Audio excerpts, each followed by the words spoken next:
the NBC television network.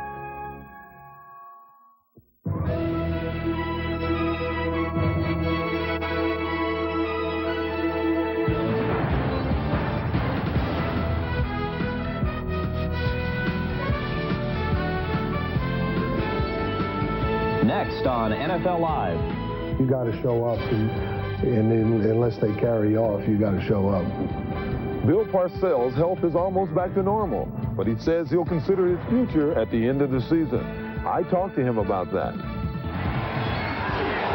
Some reports have Ronnie Lott of the San Francisco 49ers out for the rest of the season. Don't count on it. I'll have the details. I'm not in competition with Bruce Smith. I don't play for the Buffalo Bills. Buffalo's Bruce Smith believes he's become the league's top defensive player, but LT is unconvinced by BS. Bruce Smith, that is. We'll have more on Smith's claim. Plus, Eagles coach Buddy Ryan will join us, along with Dick Enberg and Bill Walsh, all just ahead on a special Saturday edition of NFL Live. Rainy Giants Stadium in the New Jersey Meadowlands is the site for today's test of NFC dominance as the Giants host Buffalo, this season's apparent premier team in the AFC. Welcome to our NFL Live studio in Manhattan. Bob Costas, along with Will McDonough. O.J. Simpson is at the stadium, and in fact, it's a battle for pride, at least according to New York Newsday. This is the back page headline. It's for AFC pride. Buffalo trying to prove that not only are they the best team in the conference, but that they're a team capable of playing with the best of the NFC. They own a victory over the Eagles. They go today against the Giants. Some people think that if they make it to the Super Bowl, they've got a chance to be the AFC's best representative in that game in years. O.J., as we said, is at the site of the game between the Giants and the Bills. So let's send it right now back across the Hudson River and check with the Juice live. O.J.? Well, from the scorching sands of Saudi Arabia to the freezing rain here in Giant Stadium, I want to thank you guys for all these fun locations you're sending me to. As you can see, it is pouring down raining here, and it's about 33 degrees. Now, if there's an advantage there, it should go to the Giants because they have a power, straight-ahead running game featuring Otis Anderson, where the Buffalo Bills rely on the jitterbug style of Thurman Thomas. Now, I talked to Thurman, and I talked to Otis, and they both felt that the field is in pretty good condition, but you really can't tell until you get into the heat of battle. As far as Bill Parcells' health is concerned, I had a chance to speak to him, and he said he feels fine, but I sat down with him yesterday, and that is what you would expect him to say. He doesn't want his team to have any distractions. He only wants them to be concentrating on the Buffalo Bills, Bob. All right, Juice, we'll check back with you in a few minutes. The Giants and Bills have identical 11-2 records, but the Giants have clinched the NFC East. Buffalo leads Miami by a game in the AFC East, although Buffalo, along with the Dolphins, have clinched a wild card spot at least. Will, your thoughts on this one upcoming today? Well, I think it's been very tough for the Buffalo coaching staff this week. They don't want to get caught up in those headlines, and this is the biggest game because they got Miami next week. But at the same time, they want to win this game today. They know what great momentum their team would have beating the Giants and then going home to play Miami. What kind of chance do you think they have to do it? I think they got a good football team. More and more coaches in this league are saying Buffalo can now play with the best teams in the league, and they haven't said that about an AFC team in a long, long time. All right, Will. Well, with the Bills' division lead and the Giants' hopes for home field advantage, slim hopes at this point, but both those things are at stake today. The game is obviously important to both clubs. Added to that is Buffalo's opportunity to enhance the AFC's status with a victory today. That reputation is clearly on the mind of Bills defensive end Bruce Smith, the league leader in quarterback sacks. During a Wednesday conference call with the New York media, Smith said that national acclaim is his due because he, not Lawrence Taylor, is now the top defensive player in the NFL. What's truly interesting here is that Smith may be capable of backing his words up with his actions on the field.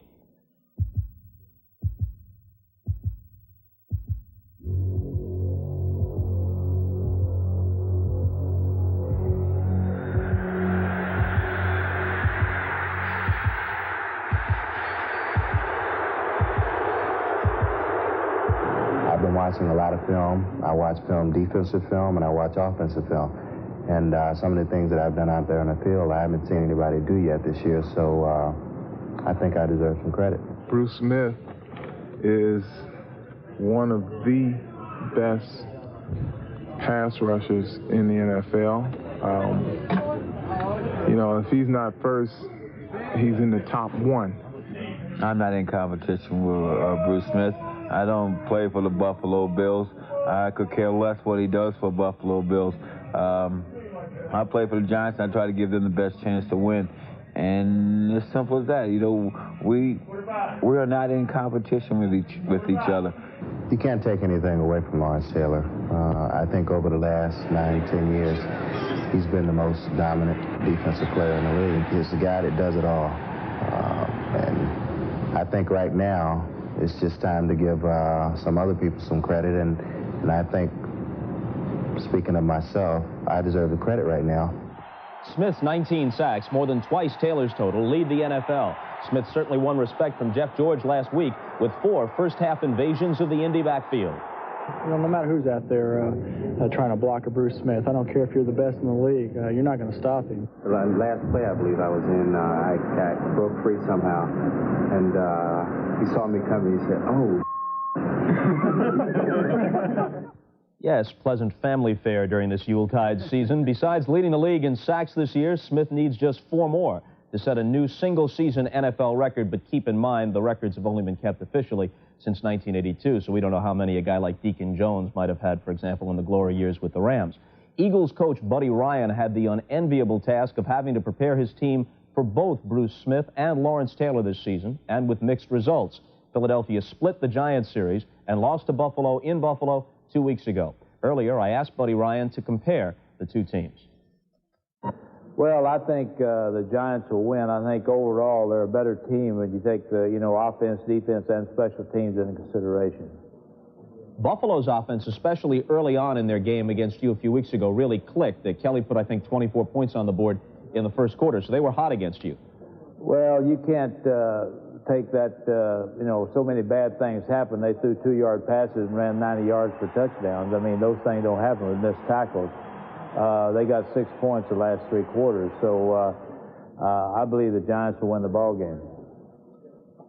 What about a comparison between Lawrence Taylor and Bruce Smith? Obviously, they don't play the same position, but the talk this week has been that Bruce Smith feels he's the league's best defensive player right now.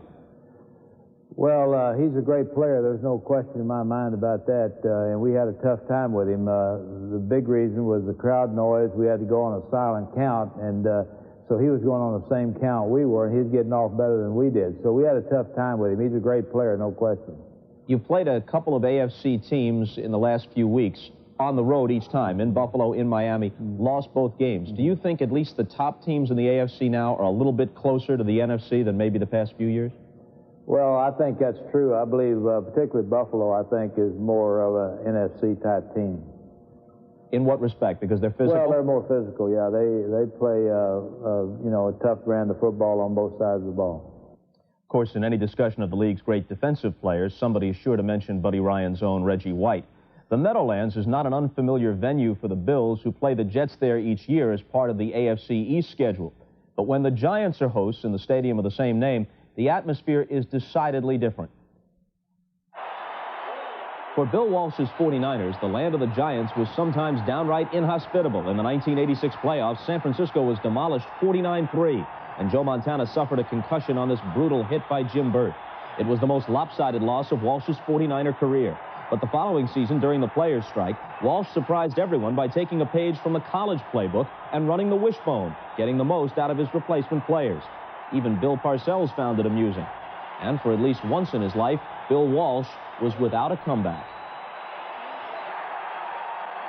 Let's hope he's not similarly flabbergasted here, since he's got the microphone in his hand, working with Dick Enberg. Dick, your thoughts along with those of the father of the wishbone in the NFL, Mr. Walsh. I don't know. I've seen his picture in the paper more the last 2 weeks than Saddam Hussein, but let's put this in perspective by checking past recent history. Not good news for Buffalo Bills fans. They're looking for home field, cold weather advantage, December and January. Yet, since Jim Kelly, the quarterback, took over in '86, they've won only 4 of 10 games, while the Giants have enjoyed 14-4. And we talk about Smith looking for that notoriety nationally. How about Thurman Thomas, the quiet halfback? All that Thomas has done in his 3rd year is lead the NFL in rushing and pass receiving yardage, total yardage from scrimmage, and he led last year, and that also a well-kept secret. Well, he's not only the best all-purpose back, he's one of the great runners in the game. Now, this is the style they're using, stretching the defense out, using his speed to the outside, but at the same time affording a chance to break back between people, and this really concerns the Giants because they believe they do lack team speed in their front 7, and this guy could really stretch it out.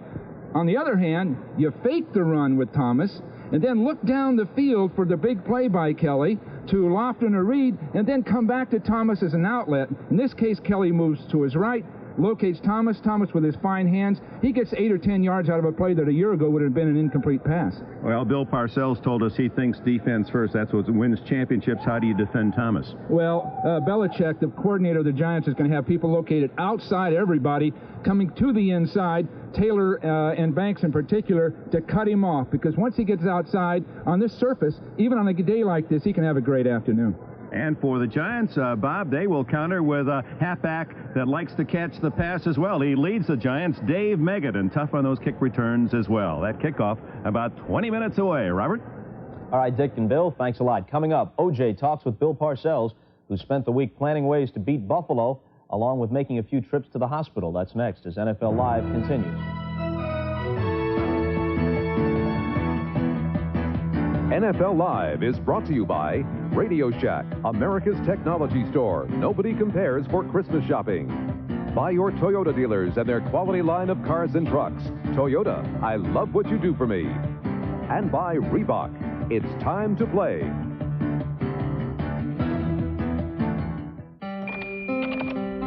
Yes? Our guests are arriving. When will you be here? Almost finished. Okay, but hurry. That'll do it.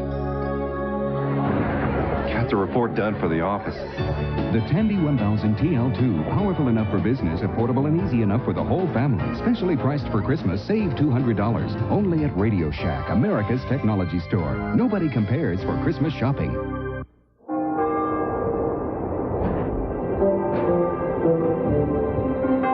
This year, give him one of the legends of the sea. Old Spice Aftershave Cologne and Gift Packs.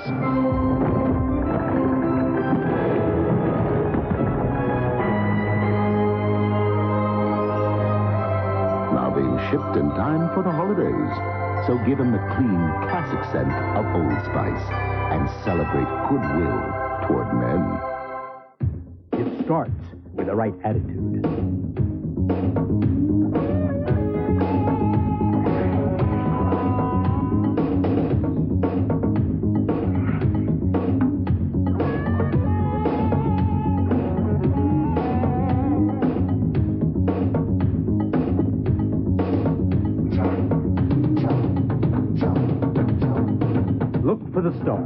Starter Sportswear. I see you've selected the ultimate adventure. Vehicle preference? Toyota 4x4, the black one. Excellent choice.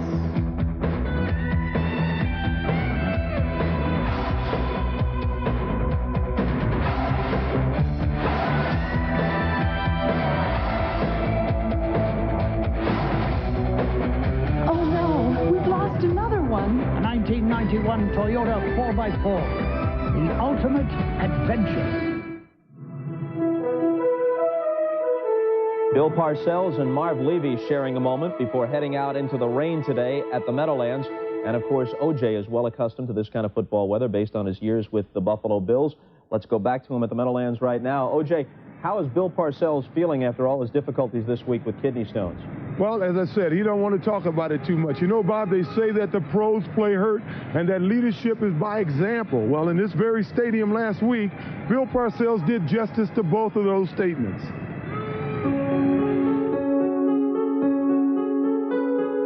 You got to show up, unless they carry off, you got to show up. I was on a little medication, and I didn't want to take too much because, you know, I didn't want to be goofy, you know, and I want to be able to think clearly. So I had a little problem concentrating the first part of the game, but the second half, it was a little better. Is there any way you can describe? No. It's a little tough, unless you've been there. Bill Parcells had a stone that was large in the kidney for an indeterminate period of time. And then the stone, unfortunately for Bill, moved into the tube that connects the kidney to the urinary bladder. When it moved into this very slender tube, it blocked the tube. And this caused back pressure on the kidney, which produced very severe pain. Have you noticed any change in the way the players have treated you, you know, last Sunday and this week leading up to the game? After the game, they were very cautious in approaching me in terms of any physical contact or anything. They were just kind of tapping me and patting me, and usually it's a little more than that.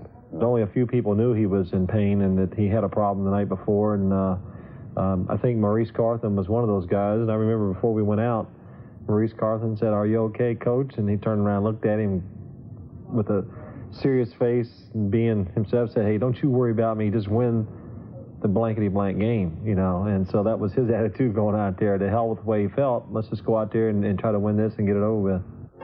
Considered the consummate player's coach, Parcells enjoys a unique relationship with his team, and a mutual respect has developed through interaction and communication.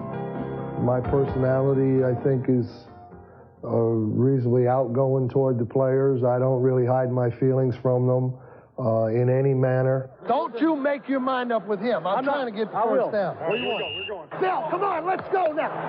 He's yelling not really for the sake of yelling, and he's not yelling to be mean. You know, he's yelling to see what he can get out of you. He's the type of coach that loves to push a button. You know, he wants to push your button and see how you respond to it. If he feels that we're not doing exactly what he wants us to do, then he'll interject his feelings in there somewhere. This is your 8th year as a coach. A lot of rumors that you may be leaving soon. How does that stand? Stands just the way I think any coach would stand after 21 weeks of football. I think if you polled the 28 guys right now, there'd be some reservations about continuing on the part of anyone.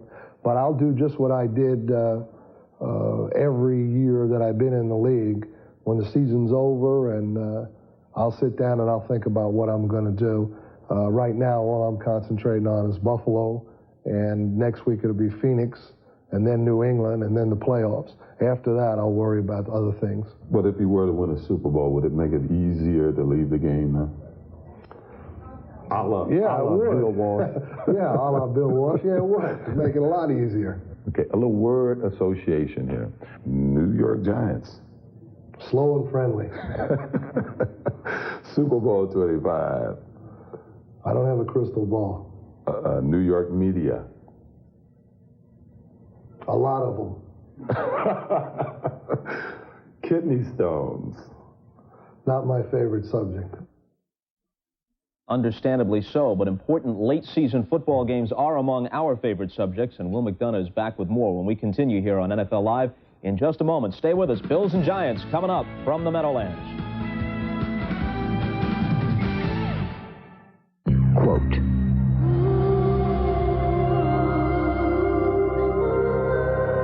Celica, one of the most eye-catching cars of the year. Auto Magazine.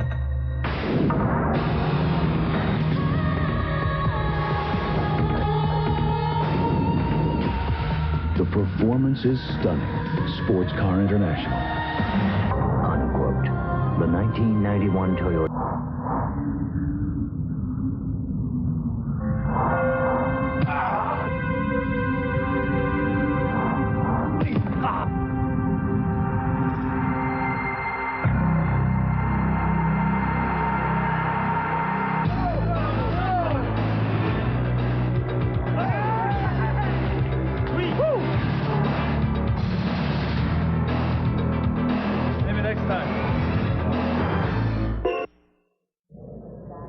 I smoke, but on this flight, cigarettes are grounded. My answer? Wrigley Spearmint Gum. And that cool, clean taste never lets me down. When I can't smoke, I enjoy pure chewing satisfaction. I'm visiting my in-laws. I smoke. They don't. No bother. I've got Wrigley Spearmint Gum. That cool, clean taste is most inviting. When I can't smoke, I enjoy pure chewing satisfaction.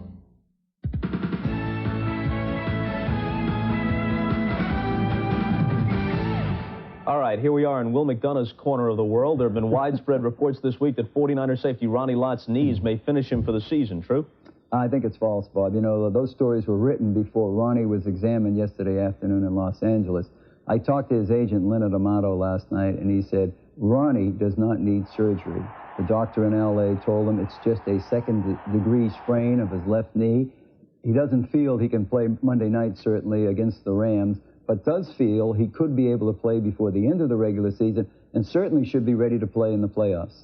Is Boomer Esiason ready for the Bengals tomorrow against the Raiders? He's got that groin injury. Last time I talked to Sam Weish a few days ago, he didn't think so. In fact, he said he did not want to put Boomer out there unless he could defend himself. You know, the Raiders are tough. They really come after the passer. And let's face it, Cincinnati is really more interested in the final 2 games of the season when they play their own division opponents. Certainly the game a week from now when they play Houston. That's the one they have to win. So I think he'll use both his backup quarterbacks in the game against Los Angeles.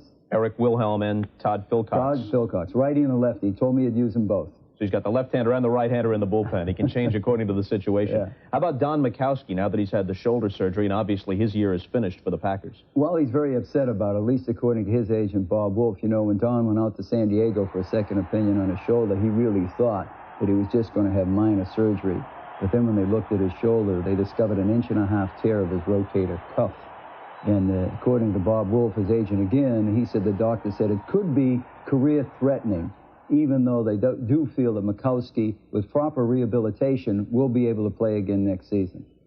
Is Sam Jankovich bound for New England? That report, of course, is one we've talked about for the last few weeks, the Miami athletic director. Well, I talked to Victor Kiam, the owner, this morning, and he just got up after flying 13 hours back from Japan. He talked with Jankovich again this morning on the phone. He said no deal has been struck yet, but he said Jankovich is still interested. He is still interested in Jankovich. I personally get the feeling that maybe sometime next week it will be official that Sam Jankovich comes to New England as the overall head of operations for football.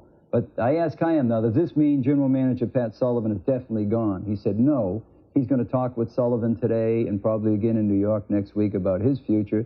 It doesn't mean that Pat is gone. But I said, okay, let's say you bring in Jankovich. What does this mean for Rod Rust? He says, if I bring in Jankovich as the overall operator of this team, he can do with coaching whatever he wants to do. Now, how about this poll you've been conducting, your personal poll of all the AFC coaches?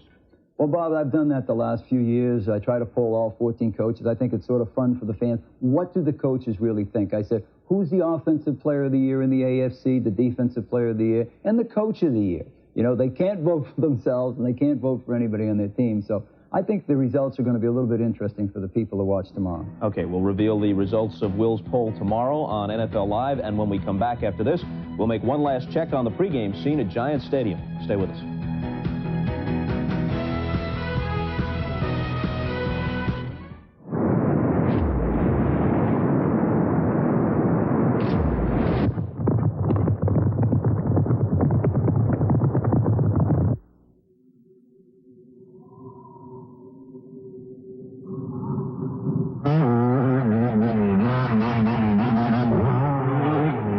Training, Toyota style. Now hit the shower. I love what you do for me, Toyota. Reggie, Lewis, Roller Coaster Jam. Lewis and Around the World Jam.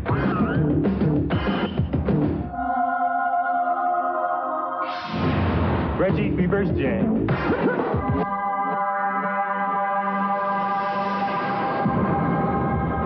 That's Reverse Jam. That's Reggie, Lewis. What is the image of a rebel? These are the images of a rebel. Canon's revolutionary new autofocus EOS Rebel. So easy to use, you can stop taking snapshots and start taking photographs. Rebel, rebel.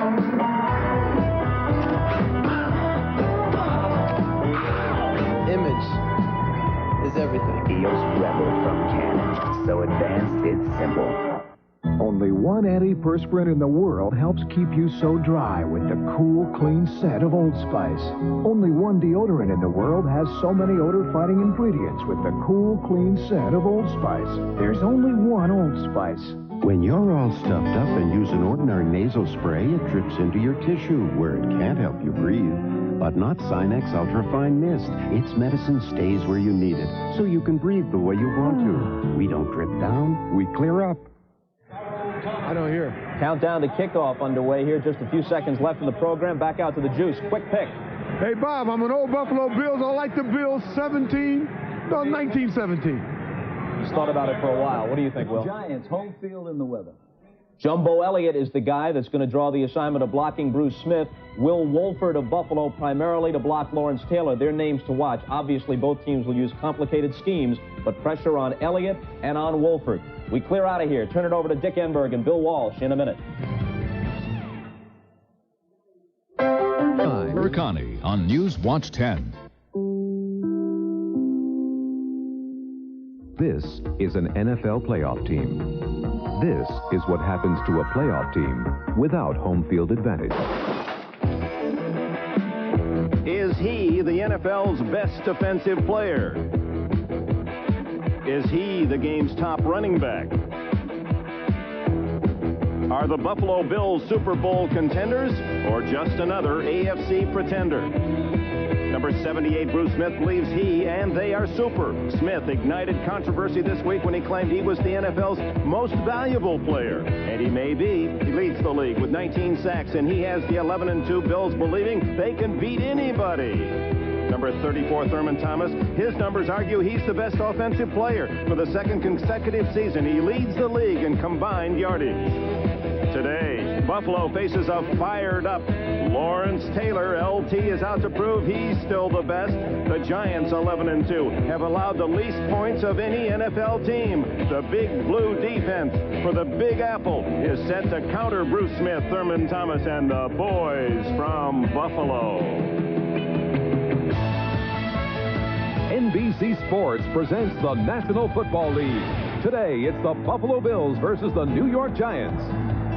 Giants Stadium, a sellout of 77,000. The Bills are 11-2. The Giants 11-2. Both are in the playoffs. Both want home field advantage. Cold weather teams want to have that advantage in January, and these are two cold weather ball clubs. We have a team that leads the league in scoring, the Buffalo Bills. The others, the Giants, are the toughest to score against in the league. Who will give first? It's a game of pride as well. It really is. Buffalo comes in brash, cocky, irreverent. The Giants, former champions, a lot of character to their football team. Buffalo scored early. They moved the ball well early, but they're playing the best defense in the league early, so it'll be a real confrontation. All right, the weather itself, with the freezing rain, the ball will be slick. There isn't wind. How will that impact the game in these two teams? Not an awful lot. Both cold weather teams and an artificial surface. That's not a problem. But the Bills, I think, will go right after the Giants with that opening offense, throwing the ball. And Bill Parcells wants to hammer at people, make it a battle of attrition, prove to the Bills if they're going to come in and play an NFC, they better be ready. Parcells, who had that kidney stone or the remnants of it removed in minor surgery last night, it has been a painful week for him. Tough guy, and his club, a tough team. They like to play defense. They like to grind it out, hammer it out, a lunch pail approach to the game, and they appreciate a coach who thinks that way.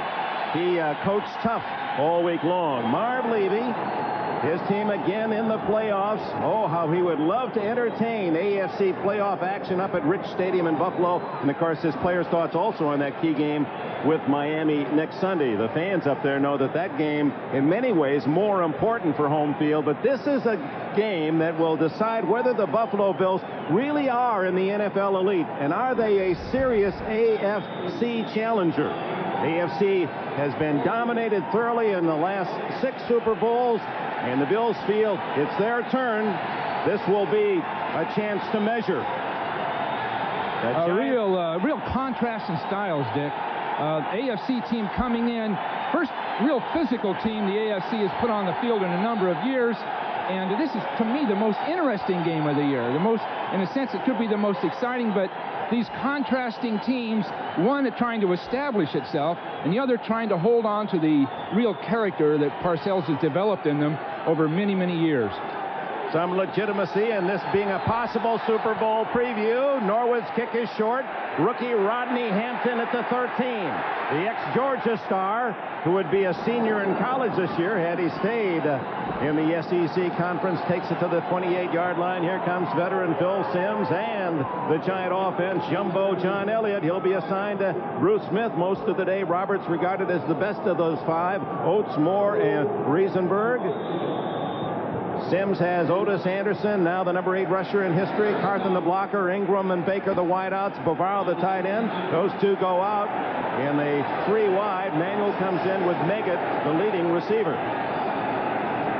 Giants figure to be running away from Smith, and they do on first down as Louis Tillman drives to the 35-yard line. That's just where they want to run, Dick, to their right, away from Smith, and they feel Leon Seals, as an example, is not a big, bulky guy, and they can get under him and drive him off the line, and they really did it. There they are, Seals right, Smith, the front 3, Talley, Bentley, Conlon, and Bennett are the backers. Those two go out.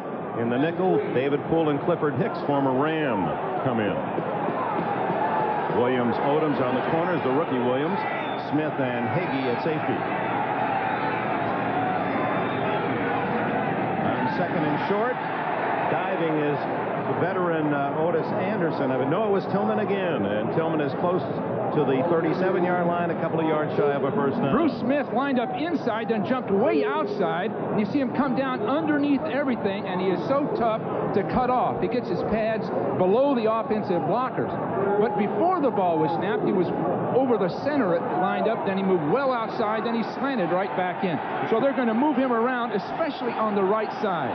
4 sacks last week against the Colts, 19. That's 2 more than Derek Thomas of Kansas City for the NFL lead. 3rd down and 2. It's Tillman again. And it'll be close to a first down as he is hit on the flat by Shane Conlon, the former Penn State All-America, and Leonard Smith. That was the same power play they ran on the first play of the game, but that time they had to bounce it. Bennett really took on the fullback, and the play had to bounce, and they barely made it if they did. So Louis Tillman, that's kind of a surprise. He starts and takes the first three carries, and it earns a first down. Now this play was designed to go off tackle. You see the double team down, but look at Bennett come up the field and take both the fullback and the guard on. Bennett is not a real physical player, but he is so quick. He beats people to the punch. Well, Parcells starts not Anderson nor the rookie Hampton, but Tillman, and the Jackson State star of a couple of years ago, gets the first 3 carries and a first down. Now this is surprising, Dick, that Tillman would start. Not that he's not a very good player.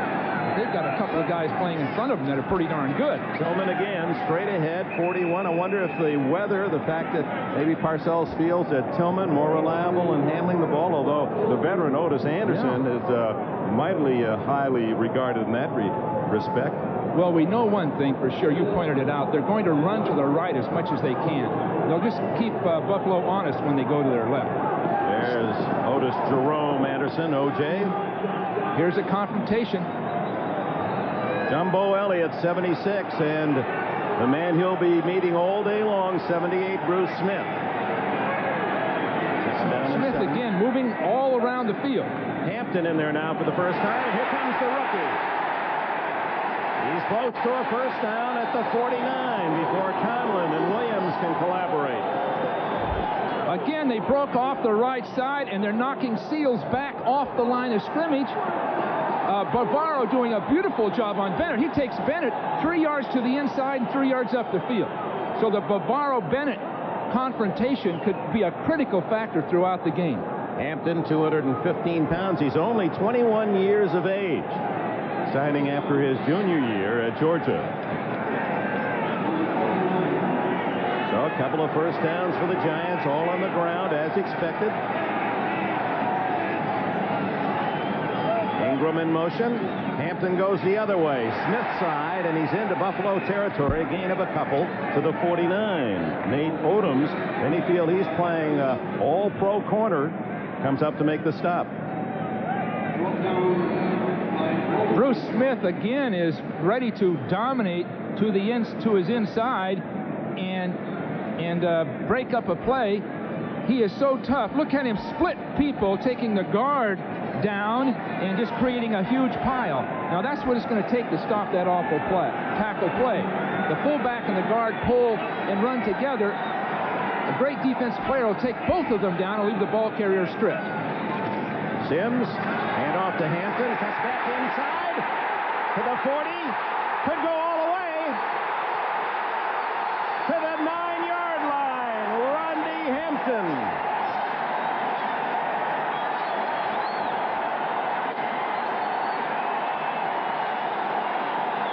One of the longest runs of the year for the Giants, 40 yards. Well, the lack of discipline on the part of the Buffalo defense is already showing up.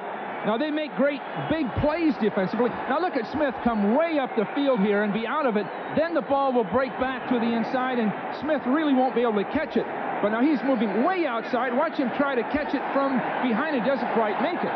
The big problem, Dick, is they're taking that right side of the line and knocking those defenders 3 and 4 yards off the ball. They spotted at the 8-yard line. 1st and goal for the Giants on their first possession. Here comes Hampton again, and he's hit hard by Cornelius Bennett, who slashed in from his linebacker spot.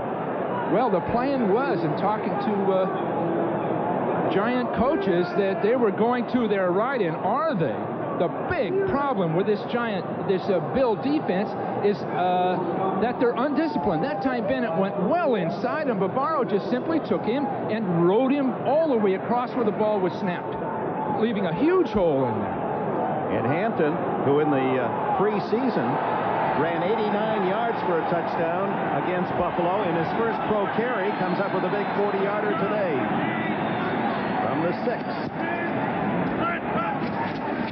Sims' first throw.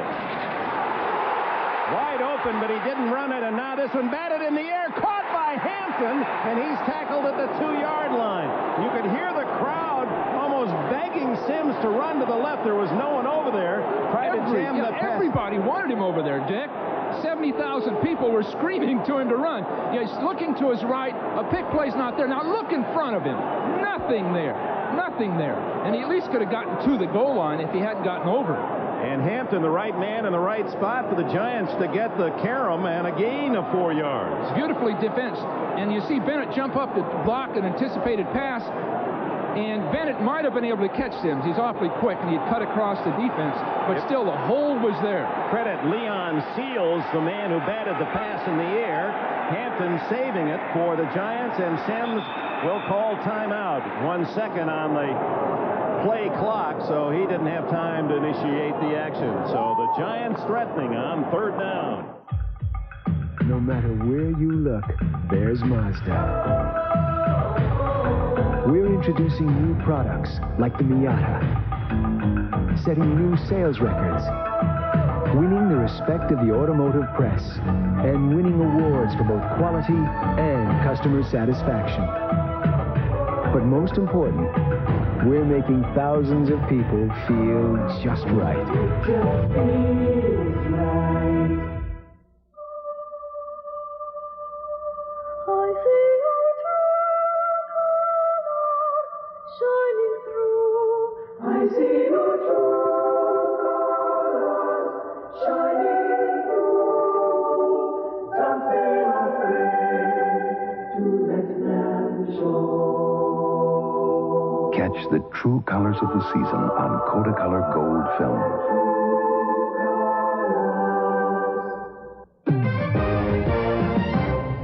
Bud Bowl Update has learned that Bud Bowl 3 will feature something brand new this year, the helmet cam. Budweiser's Billy Bud and Bobby Bud will be wearing the helmet cams to give you a beer's eye view of all the action. Plans for future Bud Bowls include goalpost cam, football cam, x-ray cam, overhead cam, and cam cam. Helmet cam. For Bud Bowl Update, I'm Chris Berman. Giant head coach Bill Parcells, 49 years of age, a graduate of Wichita State. They call him Tuna, the players. But a barracuda. You answer that. Well, you know, I watched him in the practice session yesterday. Can he be tough and volatile? This easy-going, affable guy, sense of humor, everything.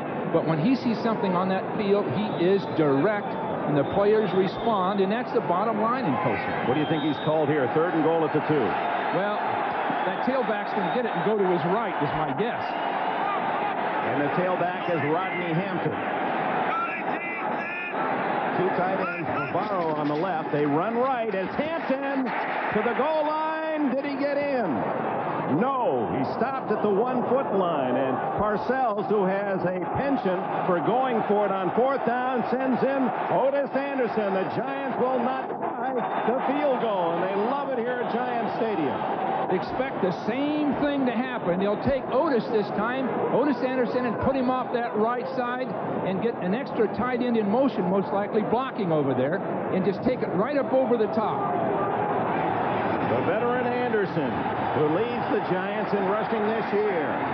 They go for the heavy formation. 3 tight ends. Anderson dives. No signal yet. Now touchdown, Giants. Barely made it. He barely made it, Dick. He was cut down early, and just that extra effort and his height got him over the goal line. Now this has got to shake up this Bill team a little bit. Just barely. Now watch that extra effort. He had to reach out with the ball to get over the goal line. But the Bills have been a big play team defensively, but they've given up a lot of yardage and a lot of first downs. So Parcells took advantage of the lack of discipline in that Bill defense. Matt Barr kicks the extra point, and the Giants flag is down on the extra point. And let's check with Pat Haggerty, today's referee. Personal foul against running into the kicker, number 97. Cornelius Bennett, running into Barr, and they'll tack on that penalty on the next kickoff. Barr Bennett connects. coming inside. Oh, gee. No. Not good. Formation, 2 big, powerful tight ends, Bavaro and Cross. But look at Smith, Leonard Smith, come in here and almost make the stop behind the line of scrimmage. He comes right under everything and almost gets there. In that time, Howard Cross should have cut him off, or it would have cost the Giants a touchdown. Well, that was a 1 play, 1 yard that really could have turned the complexion of this game early. The Giants score. Bills, had they been able to hold, that certainly would have given them a tremendous emotional lift. 5-yard penalty. You were saying, oh no, about the call. Were you reflecting on Bennett moving into him, or the call itself? I don't think Bennett did a thing. He was a little off balance. He reached out, grabbed the kicker, and the official threw the flag. That's an unnecessary penalty. This is Al Edwards, the rookie for Buffalo, and he is buried at the 26-yard line. Myron Guyton made the tackle. Here comes Jim Kelly, having a great year. In fact, he leads the NFL quarterbacks. He's over the 100 rating. Wolford, Richard, Hall, Davis, and Ballard. He's 340, Ballard. Thurman Thomas, Jamie Mueller, the blocker, Lofton, the veteran, and Reed, a great receiver on the outside, and McKellar is the tight end. No huddle, and Jim Kelly loves this. It's been very effective for the Bills. Incomplete to Andre Reed, broken up by Greg Jackson, number 47. Perry Williams, they were in man-to-man coverage. I'm sure the Bills thought the Giants would automatically zone defenses. You see Taylor rushing right over the top. They thought the Giants would zone it, and the Giants played man-to-man and just stuffed the play. The swing to Thomas. Boy, he waits brilliantly and now breaks into the clear. Thomas at the 50. One man to beat Collins, and Collins cuts him off at the 25-yard line. A brilliant run by Thomas, who waited for his blockers, used that little stutter step, and then flew down the sidelines. A beautiful screen pass to the left. You'll see people going to the outside, and watch Thomas wait for his blockers. Great job all the way around of picking up people. Pat Richter and Hull both. Beautifully timed screen, and Thomas just waited for his blockers.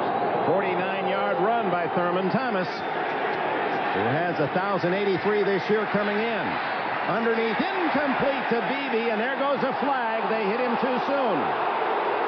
Everson Walls. They're hooking receivers short, Dick, assuming it's a zone defense. Defensive pass interference, number 28, first down. And the Giants are just not retreating that far. There's the hooking pattern, but watch, Walls will be right there, and I guess he was there a half a count early. But the Giants aren't dropping their zone that deep, so they're right in the middle of those pass patterns. First down at the 17, trailing 7-0. Thomas on a draw. And he's inside the 10 to the 8-yard line before Pepper Johnson, number 52, and 47, Greg Jackson, can make the stop. Going without the huddle, Jim Kelly. Oh, it's been an effective device at the start of the game for Buffalo here of late. Thomas again. Good hole. Closes quickly. Leonard Marshall made the stop at the 6-yard line. That may be good enough for a first down. No question, they're keeping the Giants off balance. And look at this, Dick. The last 7 games, if the first possession they've scored, this would make it 7 out of 8. It is first and goal for Kelly. Throws to Lofton, incomplete. He had a chance. Mark Collins on the coverage. Lofton finding the fountain of youth in Buffalo at age 34. What a departure from what the Buffalo team has done in the past. Thrown high, just right for Lofton, but he doesn't get both hands on it. Collins did a great job of just getting his hand between Lofton. Second and goal for Kelly. Underneath to Andre Reed. Touchdown! And that's what Reed does so well, working in that linebacker area. He's fast and he's strong, and Reed, who has the all-time record for Buffalo at touchdown catches, adds one. He now has 38. He did the same kind of a pattern for 70 yards against Philadelphia. Here they're on the goal line. Reed just crosses shallow in front of everybody. He builds up his speed. It's a zone defense. They just watch him go by. He catches it and just turns right into the end zone. So that particular play, the Giants are going to have to cut Reed off before he gets across that field. Because I don't think he's 5 yards deep. They could cut him off. Bill's all-time scorer, Scott Norwood, to add the extra point. And it's tied at 7. Andre Reed from Kutztown State. What a pick he was in the 4th round. ABC Sports coverage of the National Football League is brought to you by Mazda Cars and Trucks. Mazda, it just feels right. By Black & Decker, the source of powerful gift ideas. By Magnavox, smart choices for smart people. Magnavox, smart, very smart. And by the Budweiser family of beers, who also bring you Bud Bowl 3, coming January 27th. A key 49-yard screen pass setting up the Buffalo touchdown. It's tied at 7. It took him less than a minute and a half to counter the Giants score on the opening drive of the game. Meggett and Hampton deep as Norwood tees it up. 6.5 minutes remaining in the first quarter. The Giants 7, Buffalo 7. The Giant offense is going to be tested, Dick. Their defense is certainly, but their offense is going to have to keep pace with this Buffalo offense. Ball falling off the tee. Rain that started early this morning continues at sometimes a sleet. The roads are very treacherous. Warning out here in New Jersey and northern New York. Some terrible accidents coming to the Meadowlands today from Manhattan. That ball dying short. Hampton fumbles, and it's covered by Meggett at the 23-yard line. Let's go back to that screen pass, Bill Walsh. It was a beautiful screen pass with the receiver coming out. Now watch the guard and center come out and block, and then the break right between the two people up the field. So Thomas timed this well, but Richer and Hull do a fine job of coming out. Now there is a kick-out block there, a turn back block there, and then Thomas with his great running ability, with Lofton blocking in front of him, make it almost a perfect picture play. There's Hull, a Pro Bowler the last couple of years, a former basketball star in high school in Mississippi. Bill Sims has not thrown a pass, well, one pass that was deflected and then caught by Hampton down on the goal line, remember. This is Tillman for the 25, a gain of just 2. Well, they're going to the right side, and they certainly have been successful with it, but I'm not sure they're going to just go there as a steady diet. They're going to have to open up at some point, especially almost psychologically, Dick. The way Buffalo scored, it was almost easy. Everything worked beautifully, so the Giants are going to have to at least get field position before they get to give up the ball. Or they're going to get in a scoring duel, and I don't think they can stay up with the Bills in that sense. Bad weather first half more important than, say, a good weather day? I don't think the weather's affecting anything at all right now. There just isn't any wind. On 2nd and 8, the screen is to Hampton. He has blockers. Down right at the yardsticks at the 34. Looks as if it might be a first down. Well, Smith and Talley were bursting up the field, basically unblocked. You'll see them coming up the field. They just let them go. Smith sees that sack. He can get to it. Talley's right there, and Sim times that little screen pass perfectly. Well, that's made to order. When you get two great players already in behind the blockers, that eliminates them. The problem is the quarterback, because they can see him start to throw it and jump up and bat the ball. But Sims sort of hid what he wanted to do. They didn't sense it, and he got the ball there. Rodney Dangerfield of linebackers in the NFL, as he calls himself. Darryl Talley, who leads the Bills in tackles on the season.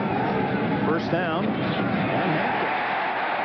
Oh, it looked as if he was going to get a bunch, but Darryl Talley stops him cold after 5. The Bill defenders historically have been willing to go around people.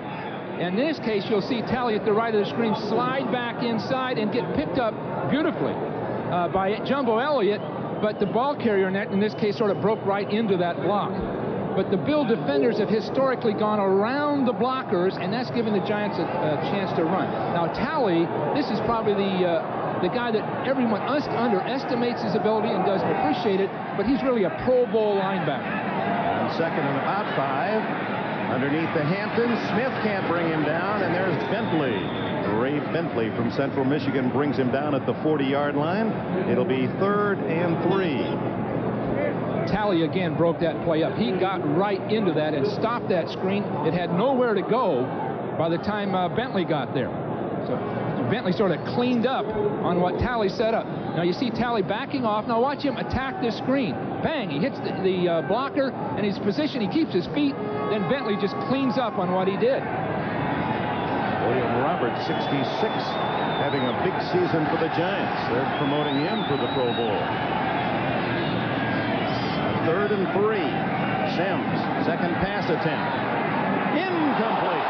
Through the arms at the 43-yard line of Stephen Baker. The fans wanted interference. No flag. And the first punt of the day, and one of the best in football, Sean Landeta, comes in for the Giants. He is the number 2 punter in average, 43.6. He's tied with Ron Stark of the Colts for 20 kicks inside the 20, and he's 3rd in net this year.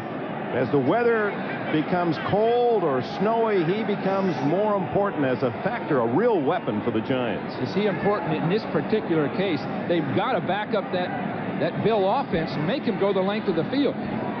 Northwestern Louisiana State rookie Al Edwards at the other end.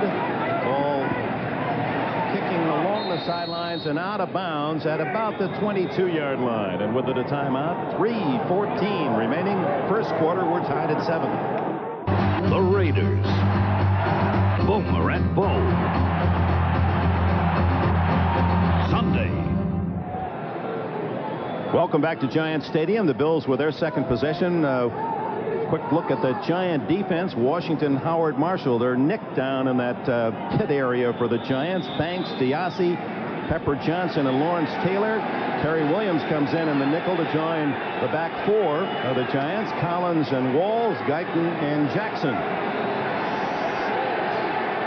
The Bills are going with 3 wide receivers. The Giants barely got an extra defensive back in time. So the Bills want to stretch out that Giant defense and throw the ball. Lots of time for Kelly, and he finds his relief man, Thomas, much like the play that Bill Walsh showed you in the NFL Live segment, out to the 25-yard line, a pickup of 3. Well, the Giants will go with just 2 down linemen and 5 linebackers. That no huddle, Bill, so we're right back to action, and underneath it goes, almost intercepted and then caught by McKellar, the tight end, who played only 1 year of college ball. And Carl Banks makes the stop, but not until the Bills have a first down at the 35, a dangerous pass.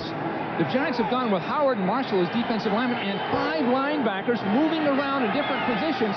In this case Taylor coming up the field, they ran right inside of it. Thurman Thomas for 5. Banks and Johnson, the tacklers. That no huddle, we got a hint of a lot of no huddle, but this is a lot more than I expected, Dick. You'd wonder that the Bills have a lot of confidence going right out there, no huddle, in a strange setting like this. He guns this one complete to Andre Reed, breaking tackles, as is his one, and Perry Williams makes the stop at the 23-yard line of New York. You'd think with the weather conditions and playing at the Giant Stadium, but Reed breaks straight up the field and then just hooks right into that middle area. And Bill Belichick, the Giant coordinator, said, we've got to stop those inside breaks. And there's another one that's been completed. They're running right past the zone defenders and catching the ball, and everybody's caught flat-footed. Kelly underneath. Tight end. No, it's Reed again at the 20-yard line. And this rare time, he's tackled immediately as Carl Branks brings him down at the 20-yard line, so a short gain of about 3. Now, there's only so much of this no huddle that the receivers can handle because they'll get winded. Kelly throwing toward the end zone, almost intercepted by Mark Collins. Oh, he threw into double coverage and lucky to get away with that one as Collins was there along with Guyton. Collins broke forward in a zone defense and then retreated right back into the play. Kelly never saw him retreat back in there. They thought they had him held at the line of scrimmage. Andre Reed became a defensive back to break up the interception. 3rd down. Kelly's going to run for it.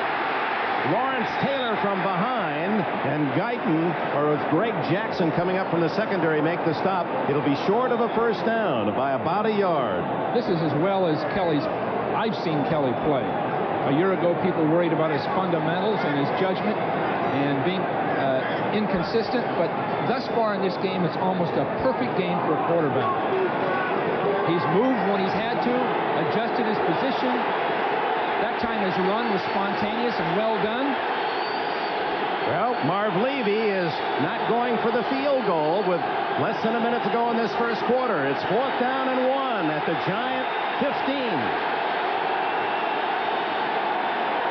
And now Kelly calls time. A timeout with 19 seconds remaining in this opening quarter, and Kelly will come to the sidelines and talk it over with Marv Levy. 4th and 1 here. Would you go for the field goal? I'd take the field goal at this point, but they may have a play they feel very, very solid about, and if you go for it on 4th down, it's usually because you've planned and you have something related to the defense you're facing that you know will work or you feel very confident about.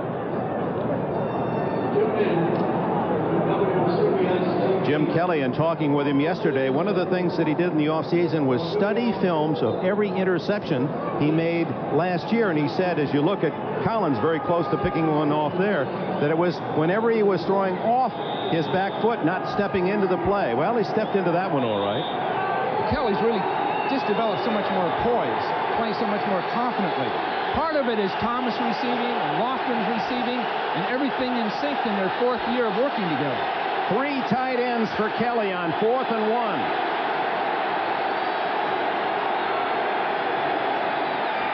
Thomas right into a stone. No, Don Smith. And on 2nd effort, he might have squeaked forward. He's at the 14. And this will require a measurement. They got nothing. If they got that, they were darn lucky because he was stuck. There's Bill Belichick. Interesting guy, isn't he, Dick? He's a brooding, intelligent technician. He's done a beautiful job with this team in dealing with the talent and utilizing it so well. And now a key measurement for both clubs. Tied at 7 with 12 seconds left in the quarter. Well, if the Bills had a play they thought would work, it came close to not working. Just enough for Don Smith, the former Tampa Bay Buccaneer. Wait, they're going to remeasure here. There may have been a little hook in the chain there. There's Taylor. Smith's 2nd effort. Does Taylor expend himself in football? He just threw his body in there. They remeasured. Pat Haggerty wasn't satisfied with the chain really being all in line. Bill, he knew it would be tight. And Marv Levy's Bills have a 1st down at the Giant 14. They're going with 3 wide receivers every play. Thomas picking his hole, slashing down to the 6-yard line. And it takes half the Giant defense to stop him after a gain of 8 more. And Thomas having a banner 1st quarter that comes to an end tied at 7. Tactics right here of Richer and Wolford coming through that line of scrimmage. And in this particular case, Dorsey came too far up the field. Look at those blocks, and Thomas cuts right in behind it. So the call itself was timed perfectly. everybody coming up the field to pass rush, and they trap and pull the backside tackle through the hole. We open the second quarter. Dick Enberg and Bill Walsh at Giant Stadium on a rainy, freezing day in the Meadowlands. You wouldn't know it by the way they've moved the ball, 7-all. And this drive continues for Buffalo. 2nd and 2. Thomas to the 5, and then Twist for possibly another first down if he's inside the 4-yard line. And Thurman Thomas has really been a brilliant player, and perhaps not earning the credit nationwide that he deserves. Here's a guy, he said he even flew in to see his old buddy Barry Sanders. Can you imagine a team that had, well, Thomas was so good, Sanders had to sit on the bench behind him as a sophomore at Oklahoma State. Well, he said with Sanders, as soon as they saw Sanders, he said that's going to be great. Maybe they didn't realize Heisman Trophy, but Sanders was a bright young star. But this guy is so underrated, probably because he doesn't get the publicity and doesn't talk about it that much, but he can do everything. He twisted all the way to the 2-yard line. Here's Thomas looking for the end zone. He is in for a touchdown. Now that was a run, Dick. He had Taylor, he had Reasons, he had Marshall out there with him, and they had him corralled. And he had to make a decision, so he just jumped and split 2 people. Watch him go right up inside Taylor and outside Marshall. Beautiful job. He is quick, he's agile. The Bills have got real weapons with Thomas, but they've got James Lofton outside. They've got Reed outside, McKellar a tight end. With Kelly, this team is potent, really potent. Thomas with his 10th touchdown rushing this year and his 12th overall. Norwood adds the extra point, and it's the Bills leading 14-7 in the first minute of the second quarter. Well, tomorrow, more outstanding NFL football action. We have a doubleheader here on NBC. You look at the AFC West, and Kansas City will be involved with the Houston Oilers, who are tied for the Central Division lead. And there's a lineup: Houston, Kansas City, Warren Moon against Steve DeBerg.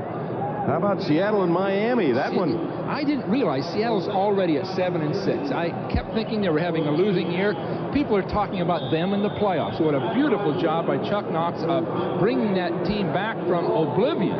And Pittsburgh, New Orleans, Indianapolis, and the Jets here at the Meadowlands. And then the late games. Boomer Esiason, the latest report is it looks as if he will play against the Raiders and that tough defense in San Diego. They still have a long shot chance against the Broncos. I understand that you're so involved with this doubleheader, you don't even want to go home tonight with me. You're going to stay here to be on NFL Live. They've asked me to take over NFL Live. They got Bob Costas doing some ice fishing up in the Northwest, and I'm taking over. Dick, would you like a spot? I've got to get home for the kids' recital. I'd be pleased to join you otherwise. Well, Bob, bless his heart, will be up north, and everybody will relax around there.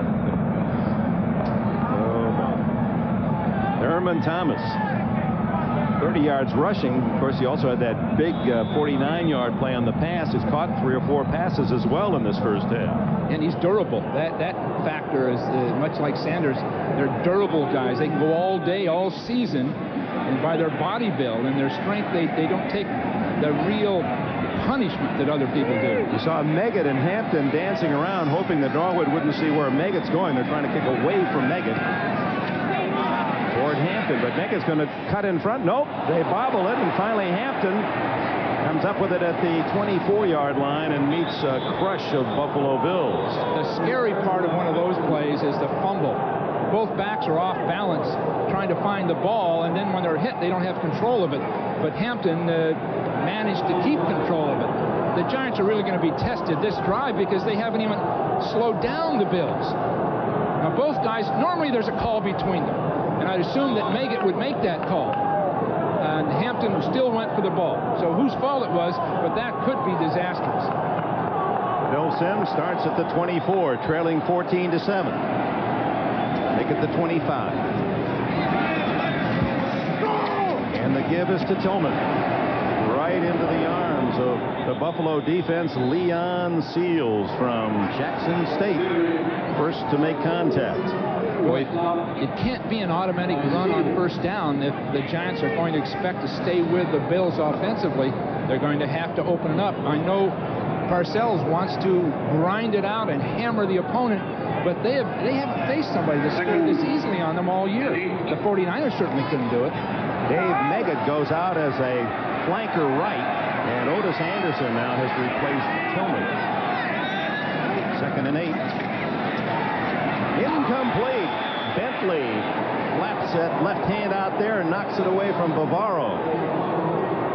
Former Phi Beta Kappa, Harvard master's degree, and the man that actually sought a brilliant young high school mind when he got the University of California job. I think he hired me, Dick, as you know, but I think he thought there was another Walsh. He didn't realize who was hiring him.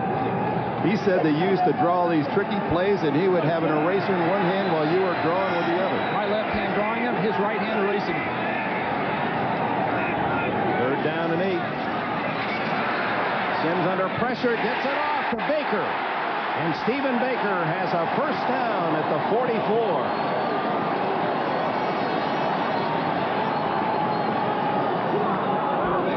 Sims really kept his poise and just assumed that Smith would be handled. Very nice job, and Smith went all the way around and took his chance. But both teams are running crossing patterns and getting people running across the field, and they're not staying with them. Now here's a good job of Smith, and oh boy, is he fast. They were concerned that Jumbo Elliott couldn't stay with him, and he didn't that time. Sims stepped up just in the nick of time. The toss to Otis. He's met by Shane Conlon after a yard or two gain. There's Conlon, named after his dad's favorite movie that starred Alan Ladd. Well, this is a great player also. The Bills, after years of losing, were able to draft early people like Conlon, certainly Smith, Bennett, any number of these guys, and they finally have been able to put it together with a truly talented team.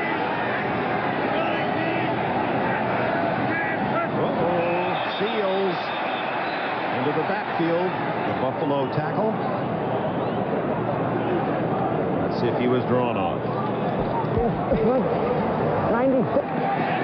5 free yards for the Giants. They'll take the ball into Buffalo territory to the 48-yard line. Well, Marv Levy was concerned about his defense. They have great players, as we all know, but they've given up a lot of first downs over the period of the year. They've made big plays, but people have controlled the ball on them, and the Giants have to control the ball today. They have to keep that Bill offense off the field.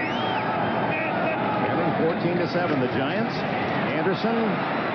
Bruce Smith was there first for the Bills with plenty of help. Leonard Smith, no relation, comes up from his safety spot, 46, to help out. Bruce Smith right in front of us, coming down to the inside. Roberts starts to pick him off, but once he decides to go somewhere, you'd have to put an automobile in his way to stop him, because he just takes the blocker right with him. You know, he's talked a lot this week, but while we visited, he made sense to me. I believed him. He just rationally discussed his abilities and what he's done, and I'd have to agree he is the best defensive player in 1990. On 3rd and 2, Anderson hit in the backfield by you-know-who. Did he get across the face of Roberts that time? He lined up on the outside shoulder of Roberts and just slashed right inside of him and took the whole side of the line out. Flag is down. And it would appear to be against the Giants. 65. This is great football. Watch Smith come down inside and cut off the entire play. Nobody even slowed him down. He gets his pads underneath people and just washes them right down the line of scrimmage. Oh, another all-pro play by Smith that forces Sean Landeta and the Giants punting team to come on, and the rain continues to fall here in the New York area. Now let's take a look at Lawrence Taylor and Bruce Smith in tackle. Smith up 5-2. No sacks in the game thus far. Smith has the advantage of moving around in that defensive line, so he can be closer to the ball than Lawrence more of the time. Landeta drives this one at Al Edwards and lets it bounce. And the Giants will take advantage of that. 2-yard line.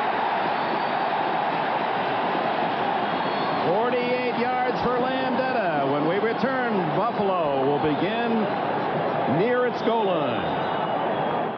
Stay with us after the action today. The World Professional Figure Skating Championships Hall of Fame list. Jumbo Elliott, the tackle for the Giants, assigned as stopping Bruce Smith today. Boy, talk about an elephantine opportunity. The left tackle in football in the NFL is becoming the star player, the most visible player. 9-0, the Bills cleaning up on losing opponents, but they played only 4 teams with winning records and are 2-2. Thurman Thomas swimming out to the 3-yard line. Eric Howard tripping him up. So this is a test in many ways for the non-believers. They believe up in Buffalo, but the truth is that 4 times they've met a winning team this year, and they've been able to win 2 and lose 2. Are they better than that? Well, they're testing the Giants now. I think they're getting better every week. In fact, I don't think it's very evident they're getting better every week. They beat a fine Philadelphia team. Now they're certainly playing head-to-head with the Giants, if not outplaying them. I think they're for real. Kelly again to Thomas. Just trying to buy some yardage away from that goal line out near the 7. Howard and company. Leonard Marshall making the stop. Not bad, Dick. They've taken that ball from their 1-yard line and driven it right out in 2 consecutive running plays, and they're pushing and knocking those Giants off that line of scrimmage. No question about it. So they've shown us a little of everything. They certainly throw the ball well. They've got the great runner and receivers. But now their offensive line is doing an excellent job against an outstanding Giant front 7. Take a chance here this deep with a pass. I think they'll try to get it running. I would assume they will. 3rd down and 4. Thomas to the 10, and he did not make it. Pepper Johnson with a solid hit. This is what Parcells wants, field position. Just keep Buffalo bottled up.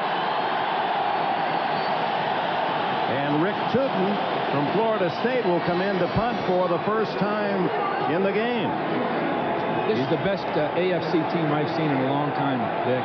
This team can take on anybody in the NFC. I wouldn't assure a victory, but they're going to go head-to-head. It won't be the same kind of Super Bowl this year as it's been. Meggett at midfield. An outstanding punt returner, has one for a touchdown this year. Short. And the Bills surrounded as it takes a slow Buffalo roll to the Bill 49-yard line. Good field position for the Giants midway through the 2nd. NBC Sports coverage of the National Football League is brought to you by Acura Automobiles. Experience precision-crafted performance. By Castrol GTX, engineered for today's smaller cars. By Levi's 505, 506, and 540 jeans. And by Coors Light, the one that won't slow you down. The Silver Bullet is the right beer now. This will really be interesting, Dick. Right here, 8 first downs for the Giants. They've started this series 8 times, all rushes every time. So you'd assume the Bills are going to zero in for the run, and this is the stereotype they have to break. 14-7, Buffalo leads. 8:13 remaining in the opening half. From the 48-yard line of the Bills, Sims throws for the first time on first down to Baker, and he drops the ball. Rookie James Williams, the top draft choice of the Bills this year from Fresno State, on the coverage. The Bills dropped deep. Baker stopped short, and he wanted to run with it before he caught it. That's what you always have to warn that receiver. Now watch him start to run before he catches it, trying to make something more out of it. That time, by the way, Roberts really blocked Smith well. They've moved Smith in over the left guard a good part of the time now. They think that's probably a better matchup. Sims. Complete to Baker. First down at the Bills' 30.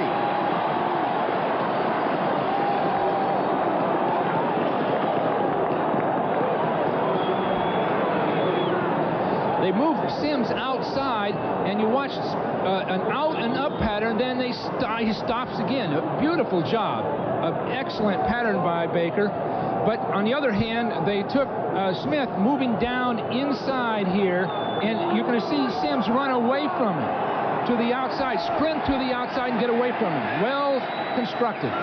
First down at the 30 for the Giants, and it's Hampton into the clear for a moment, and finally wrestled down by Seals, and he may have gotten the face mask.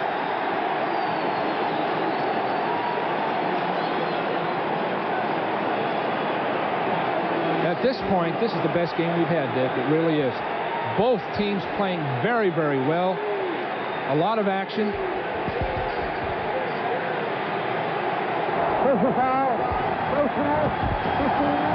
15-yard face mask. He had to have grabbed it and held it purposely. It didn't just brush over. Fine job of cutting back to the outside, and there he's holding onto it to make the tackle. That's 15. With a towel protecting the football to keep it as dry as possible, they mark it half the distance down to the 10-yard line.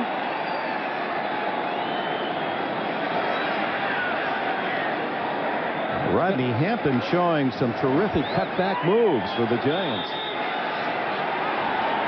Ball is just outside the 10.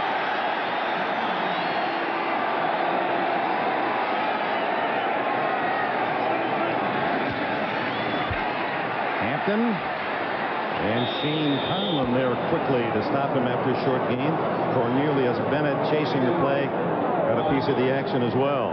He wanted to cut back when he got the ball. It had worked the previous play, so he started left and knew where he wanted to go. But he really didn't give, Hampton really didn't give the Bills a chance to pursue.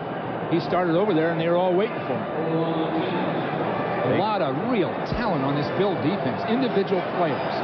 As a unit, they don't play like some of the great ones, but individually, they really have ability. After in motion, and then the give to Meggett, and Meggett to the 6-yard line. Yeah, they were hoping to catch the Bills keen on Meggett as a receiver, and instead they gave him on a little delay, but the Bills reacted well. Leonard Smith, former Cardinal, he was the #1 pick in '83, become the extra wide receivers. 84, Kyle's a rookie from Howard and Baker returns as well, and so Buffalo counters with the extra DBs, Hicks and Poole. Hicks and Poole are good players, but not great ones. That's where, if there's any advantage, the Giants will have it with those extra receivers against the extra defensive backs. 3rd and 5. Sims throws it away. He was under pressure and looked as if the ball might have slipped a little out of his grasp. Baker was the closest Giant, and here comes veteran Matt Barr to try a field goal. Again, Smith is a factor, coming up the field and coming right back underneath, knocking Elliott back, and poor Meggett had to, Dave Meggett had to sit there and just sort of absorb him as best he could. But regardless of what happens to Elliott, if he can just get in the way, he's doing his job. He can be embarrassed, but he can still be getting his job done. Raul Alegre injured in the 3rd game of the year. Bauer has taken over, and the veteran makes it 13 out of 17 since joining the Giants. That one from 23 yards. Just under 6 minutes left in the half. The Bills lead cut to 4. Standings in the AFC East starting today. Buffalo with a game lead on Miami. They meet at Rich Stadium next Sunday. Indianapolis, the Jets in England. And the NFC East, the Giants have already clinched another AFC Eastern title. They trail 14-10, and the Bills get the ball. Al Edwards to the 22. Good coverage by David Whitmore, number 43. Tonight on NBC, you lift your spirits, an all-new Amen. Then it's a brand-new episode of the Finelli Boys on It's New Night, followed by all-new episodes of The Golden Girls and Empty Nest. And then ring in the holidays with Lonnie Anderson, Joan Van Ark, Dixie Carter. It's Bob Hope's 1990 Christmas show from Bermuda, all tonight, only on NBC. No huddle. Screenplay. Almost caught by Lawrence Taylor. It would have been a sure touchdown. He can't believe it.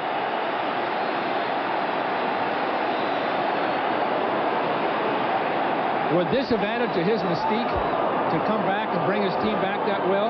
He's unblocked, and you see Banks really putting the heat on. It was a screen pass, You see Taylor handling the screen pass well. Beautiful spot, but really he had a guard in front of him, and Davis was right there. Now, it wasn't as wide open as it first appeared. That would have been a tough play. He had to contend with Davis and then Taylor. And, Jim Kelly's been hurt as he delivered that last pass. I believe he was hit by his own man. And only in this area would you hear that big a roar for an injured player. I hope that's not serious. You never know. Just never been able to quite fathom why a fan would actually cheer a great player's injury. Yeah, they were excited about it, weren't they? And it appears to be the knee, the way he was writhing in pain, and his teammate's still down as well. Gee, that's Wolford that's down. And it may have been that Wolford blocked into Kelly, and that caused the injury. Well, it doesn't have to be a serious injury, even though it's extremely painful at the moment. So it's not automatically. Frank Reich warming up, the backup.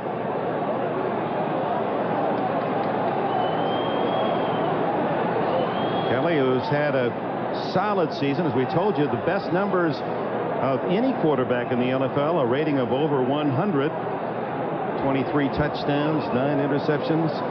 It appears that Carl Banks is the man, his defensive force, driving Wolford into his own quarterback. And Wolford injured as well. That's a double hit. Perhaps the best lineman and the top quarterback down on the same play.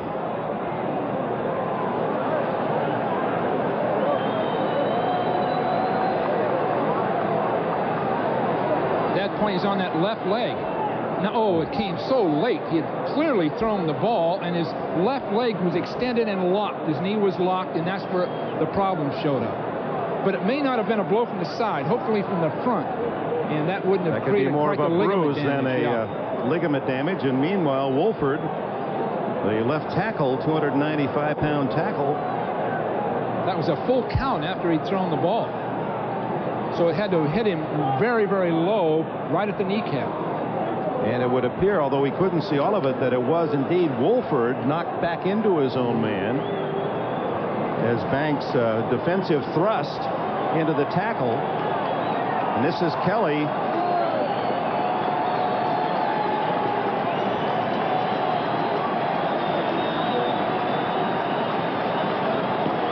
Here's another angle.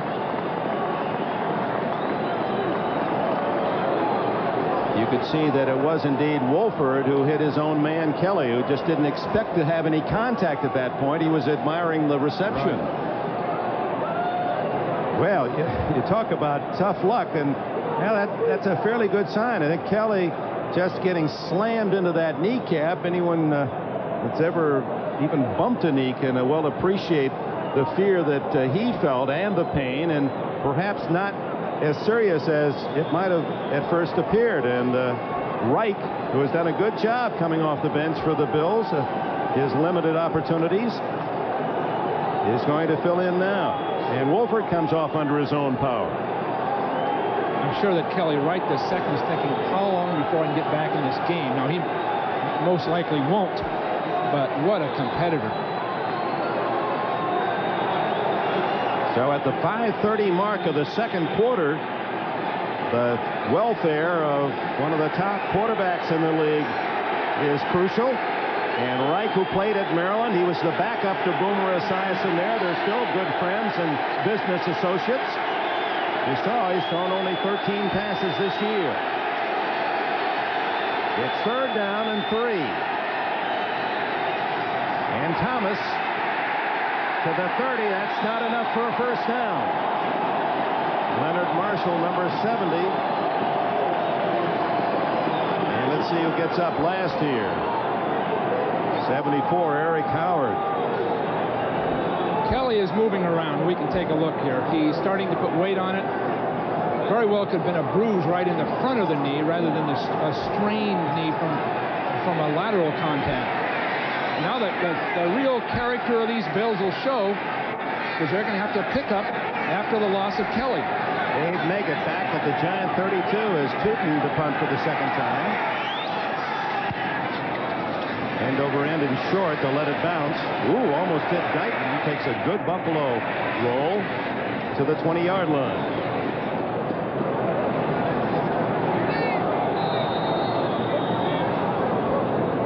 And Jim Kelly will be attended to, and suddenly that thing is locked up. When it comes to the punt, that's Kelly with the red coloring on the shoulder pad area. He gets so involved in the ball rolling for a 50-yard punt. Watch what happens. He cheers it on and puts pressure on that knee and realizes it's more serious than he had thought.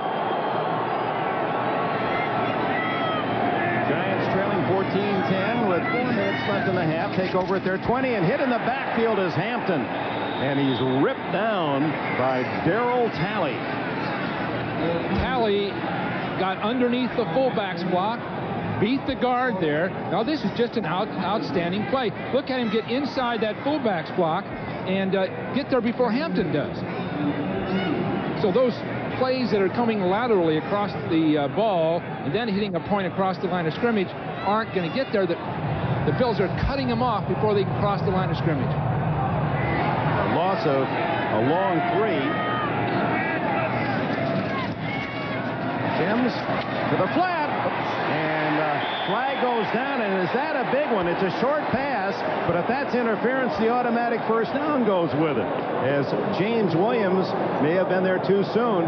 That was one of those passes hanging out there, and Williams was thinking perhaps interception. Just too anxious. He had the interception all the way, and he went for it too early. But did he have a chance for a play? So it's a 4-yard play, but a first down on 2nd and 13.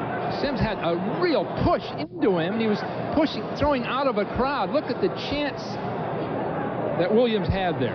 He really had a chance for a play. Howard Cross gets the catch and the first down on the penalty at the 22. 3:22 left in the half. Giants trail by 4. Jim Kelly injured, the Buffalo quarterback. Hampton, the 26-yard line, and Jim Kelly now is going to be carted. You can see that left knee already bandaged but not iced. And they have Miami next Sunday. As much as this is a game of importance for respect and to show the rest of the league that Buffalo belongs with the elite, the big game is at Rich Stadium next Sunday with Miami. They need to beat Miami to assure themselves the AFC Eastern Championship. That's Maurice Carthon getting his first carry for short yardage. We saw this scene last year when Kelly was injured in Indianapolis, and Wright came on and did a great job filling in for him for 3 games. He's a very able player, Wright, and he can do the same things Kelly does, so they don't have to change their style of football or eliminate certain plays.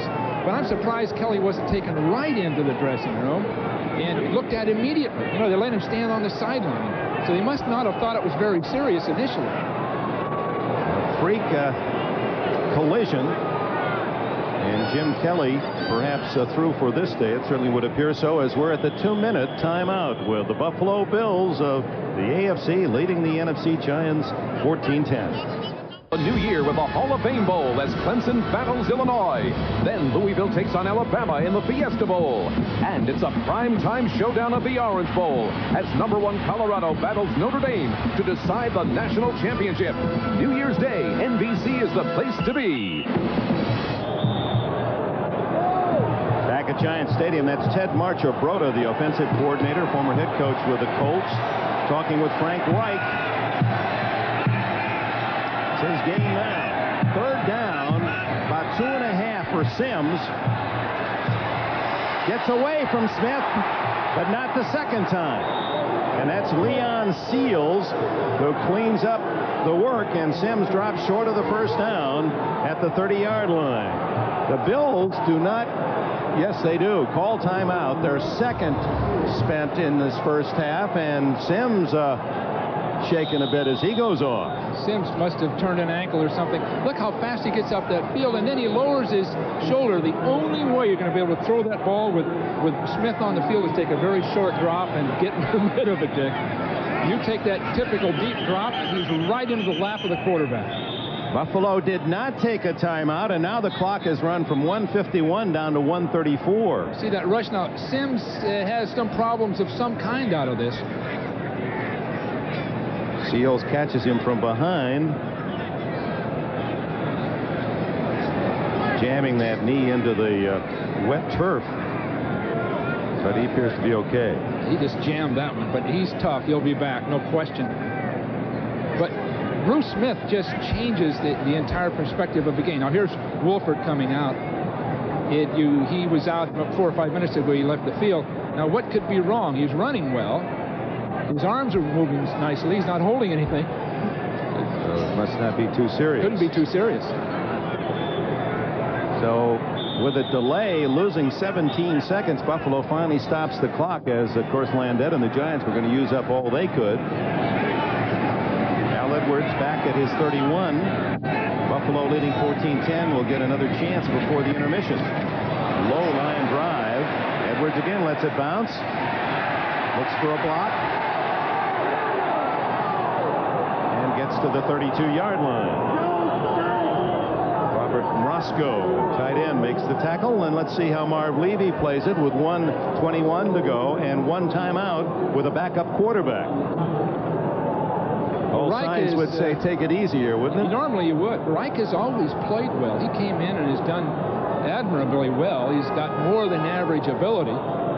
So they may just unload him and just go. Boy, he was sitting on the bench behind Boomer at Maryland, then as a senior had big numbers. Third round pick by Buffalo in '85. And they're going to go for it. To the tight end, McKellar, and the former basketball star at Jacksonville State of Alabama.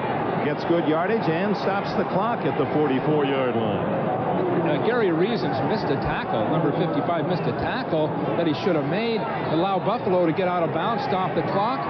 The Giants just have to do a better job of tackling those crossing receivers. Now there's that two-man line with a three-man rush against his own defense.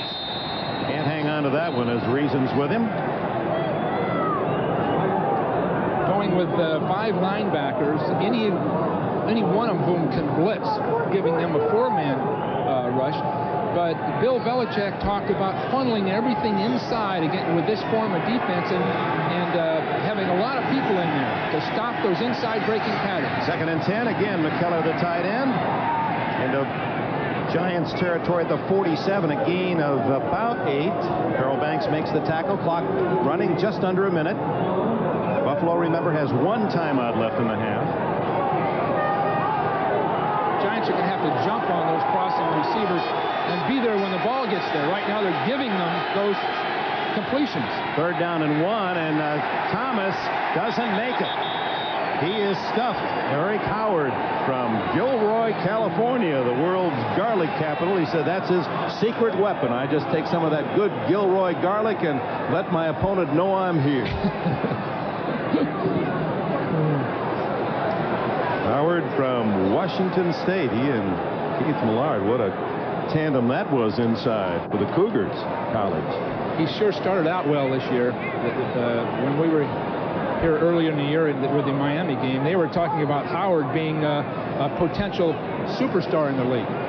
Well, the Bills don't seem to want to run another play. The final seconds tick away, and now time called with 2 seconds left, and apparently Marv Levy says, well, we'll let it run down. We'll take 1 shot at the long pass where we can't be hurt with the Giants intercepting unless they really run a long one back, and that's the strategy here. I'm sure you can look for a Giants trying to block this punt, or maybe they're going to go for it. I guess they are, aren't they? 2 seconds.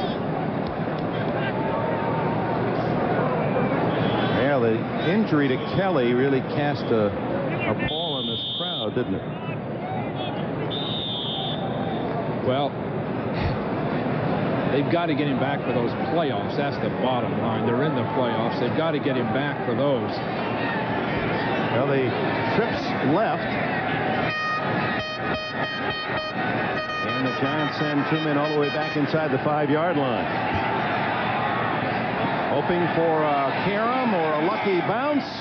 Whoa, almost got it. Broken up by Pepper Johnson. The end of the first half. The Buffalo Bills leading the Giants 14-10, but of concern for the leaders and Marv Levy, the welfare of Jim Kelly. We'll have all that for you when we return. First, we go to Bob Costas and NFL Live. All right, Dick, thanks very much. I'm here, of course, with Will McDonough, and as Dick Enberg said, coming up during the halftime show, we'll have a report on Jim Kelly's condition. O.J. Simpson is there at the Meadowlands. He'll speak with Buffalo's team doctors, and we'll get an updated report. Plus, Gail Gardner visits with Houston quarterback Warren Moon, who's having the greatest season of his career. The underdog Bills, Giants were favored by about a field goal, leading 14-10 at halftime.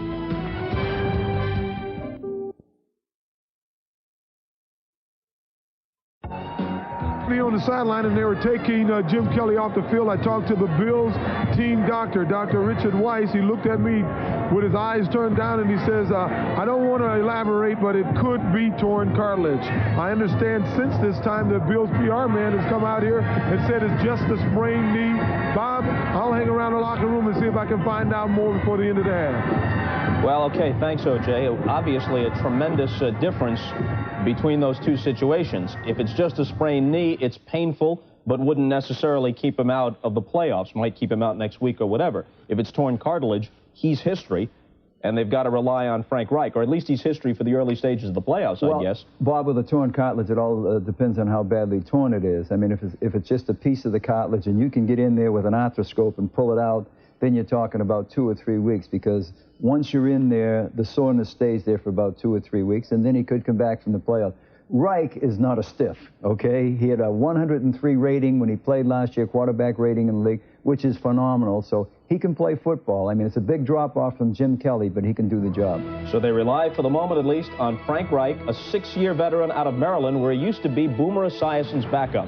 Up next, Warren Moon is having his finest season in the NFL, and his Oilers are locked in a 3-way battle for the AFC Central title. Gail Gardner talks with Houston's leader when we continue after this from your local stations.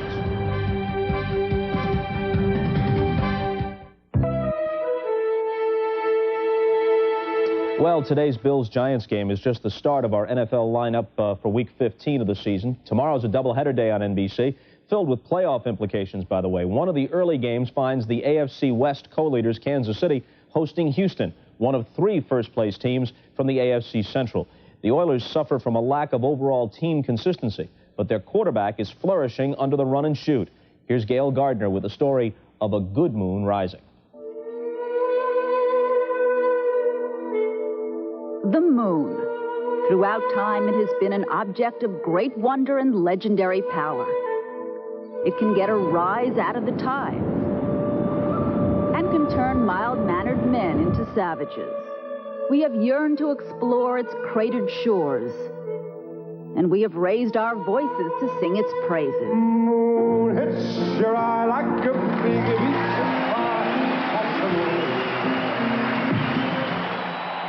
But in Houston these days, moon worship has definitely taken a different turn. Warren Moon is a lot of things. He's a father, he's a husband, he's I think a pretty good athlete and pretty good quarterback. He's also a person that cares about other people. Sincere guy, a smart guy, a good character. He's just the type of person you'd like to be around. Week in and week out, he just goes out and gets it done. And, you know, everybody else around him has to follow because you feel like you're being left behind if you don't.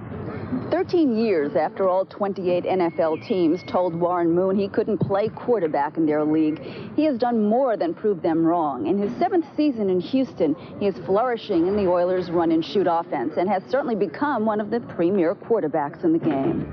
Oh, you crazy moon, look what you've done. You know, I think the thing that's different about Warren is Warren doesn't try to show his wide receivers or anybody on the offensive team up. You know, I've been looking on TV and I've been seeing a lot of quarterbacks yelling at receivers, yelling at people. And I think when you're a professional, when you're a true professional, you're not supposed to do that. Hello there, moon man, you're kind of cute. Take off your hat. When his helmet's off, there is not much breathing room in Warren Moon's days. His media and charity commitments alone would boggle one's mind. He is also the father of 4 and has a pretty good idea of where his work ethic comes from. I think it comes from my mom. She was a very strong woman. She endured a lot early when my dad died, had to take on a lot of responsibility by herself, and I used to watch her, how she handled our household, how she made things work with not a lot to work with, and I think some of that's rubbed off on me.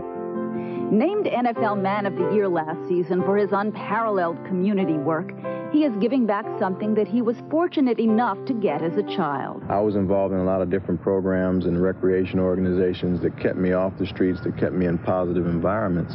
And if it wasn't for those type of organizations, it's no telling where I'd be right now. Given where he is, and that's a pretty good station in life these days, there is still one place he'd like to get to. I've done just about everything I can do in the game. I've thrown for a lot of yards. I've broken some records. I've won championships at other levels, but I've never won one at this level. And I would really like to have that happen before I retire, because I don't have a whole lot of time left. I don't think ability-wise. I think somewhere along the line my ability is going to start to fade, and I want to be at the top of my game like I am now when we make that move, to get to the Super Bowl.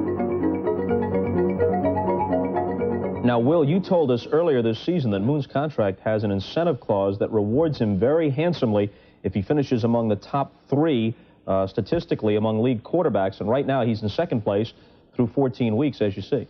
Bob, he just missed it last year, I think by 0.2 of a point. He finished 4th. He will get a bonus of $1.2 million added to his contract for his salary next year if he ends up in the top 3. That's the biggest bonus I've ever heard for an incentive in pro football. All right, by the way, right now, O.J. is in the Bills' locker room. He'll have more on Jim Kelly's condition in a moment.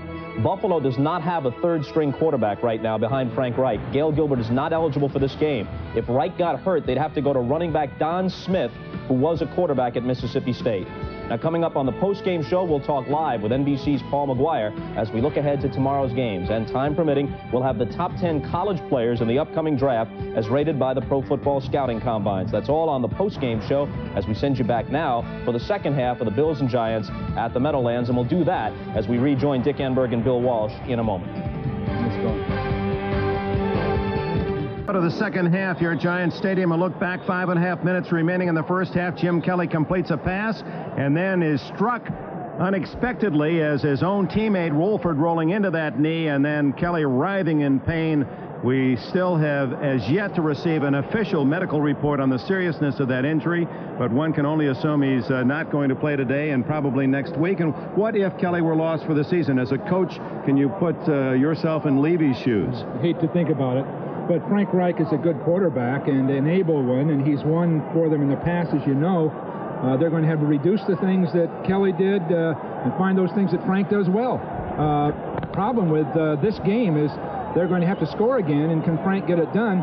I'm sure they checked off those things he can do best and are isolate on those, and now their defense and their running game are going to have to rally, as is often the case, to pick up for the slack. A reminder, last year when Kelly was injured in Indianapolis, missed 3 games, Reich took over and he rallied the Bills that Monday night game against the Rams. Then he led them to a victory over the Jets, and they beat the Dolphins, so he was 3-0. Now he not exactly dropping down to an inferior player. No, and you saw Ted Marchibroda speaking with him just then and going over those plays that they'll emphasize with him. You see, he hasn't got much... Al Edwards is breaking clear, and Edwards is bumped out of bounds on the far sidelines at the 45-yard line of the Giants. So Edwards, the rookie, with a big return, and Dave Dorson, the veteran, perhaps saved a touchdown. Well executed all the way up the field. You see him go inside the double teams, then right back out. There's a perfect kickoff return. All the blocks were there. And indeed, Dorson saved the score. So the Bills get a big return to start the second half. About half the crowd here at Giants Stadium with this foul weather deciding to head for the exits. Frank Reich for the injured Jim Kelly, and he's got a star behind him in Thurman Thomas. And Thomas with a call. Good play. Carl Banks wrapping him up. A gain of 2. Well, Reich will have a specific group of plays he'll run. The problem coming into a game cold like this is he he had not gotten, I'm sure, enough practice to prepare for this game, where Kelly would get 80 or 90% of the practice for a league game like this, especially a big one.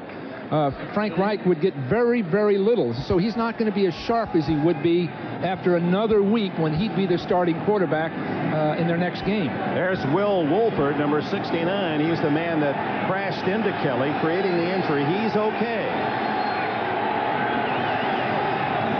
2nd and 8.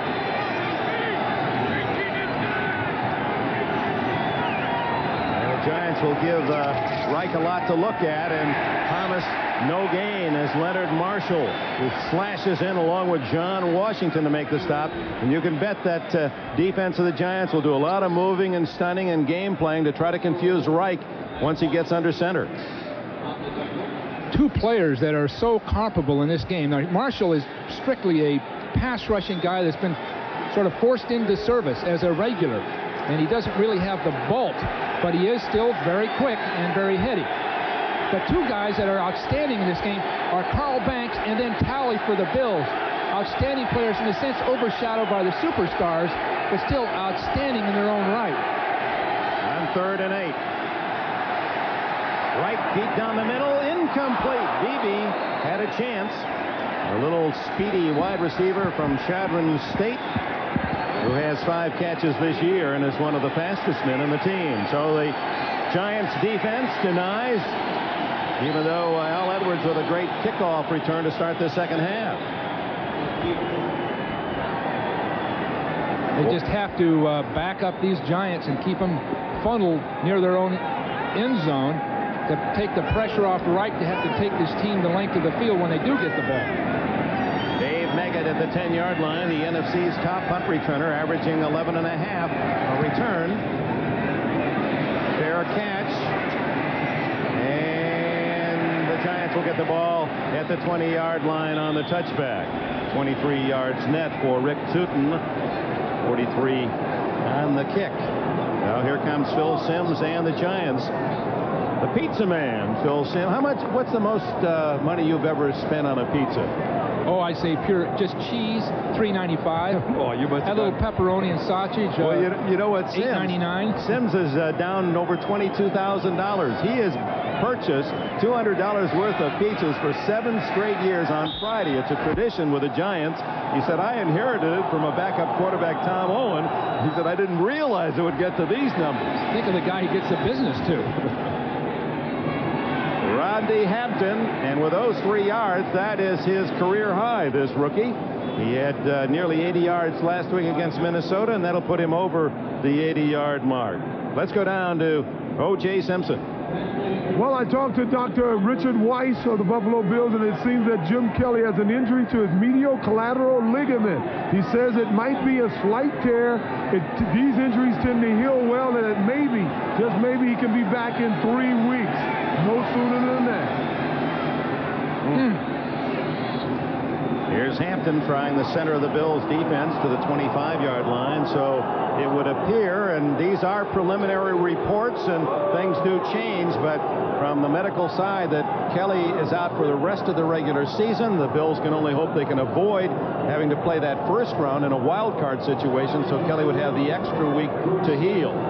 Well, that win over Miami, if they can get it in Buffalo, would really help. Kelly back for the playoffs. This team will be a potent force. But in the meantime, Reich is going to have to fill the gap by playing football with very little error and counting on his defense and his running game to pick up the slack. 3rd down 5. Batted down as Cornelius Bennett there. Oh, he must have been a basketball player himself, the way he defends. And a flag goes down out at the 31-yard line. Could be against Buffalo. Action from the Bills players not good. James Williams was number 31, was real upset at something. And most likely holding. It'd have to be. Defensive holding. And of course, the Bills saying that with a deflection, maybe it happened after the ball deflected. Referee Haggerty and his crew say no, and the defensive holding call on 3rd down gives the Giants a first down. Boy, you won't see Marv Levy any angrier than that.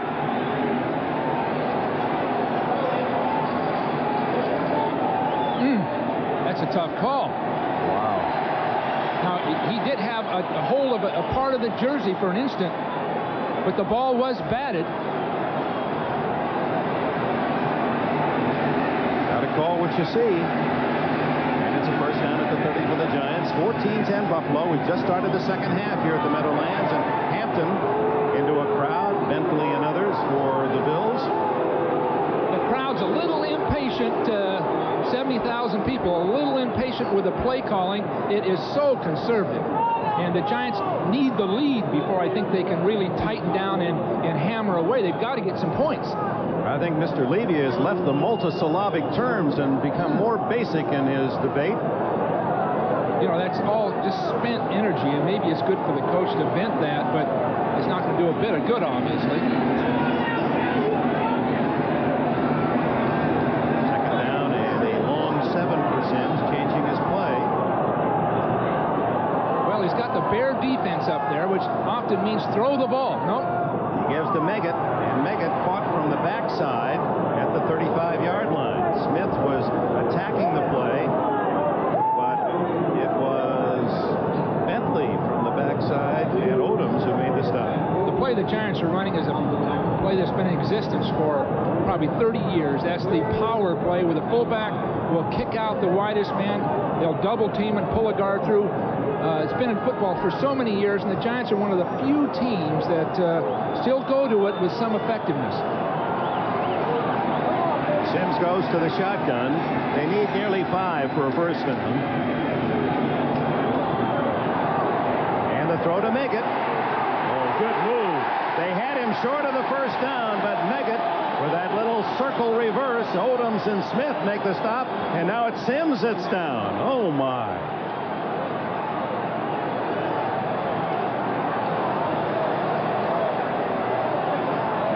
This is becoming a tragic Saturday here at the Meadowlands for quarterbacks. And now, Smith, same kind of thing, but it didn't look like Sims had any real contact on that knee. You know, he limped a little bit right at the end of the first half after one of those plays, and we spotted it, and it may just have aggravated that knee. I don't think he was hit that time, and it was damaged that way. He threw it off his back foot as though his knee was bothering him, and then he must have turned it on that artificial surface. So Jeff Hostetler from West Virginia, the backup to Sims, comes in. He's thrown the ball 25 times all season. Well, this is a so-called gut check for both teams. Lose their quarterbacks. Everybody has to pick up from there. First down at the 44. The Giants trailing 14-10. Hostetler, a little play action.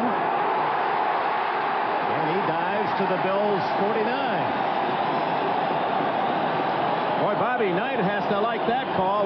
Bill Parcells is saying that his old buddy used to scout for Knight at West Point when Knight was the basketball coach and Parcells on the football staff. Says Bobby Knight says you're not using enough deception.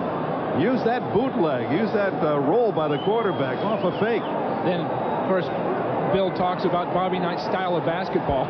Says how much deception. Absolute, solid, fundamental defense. Second down and 3.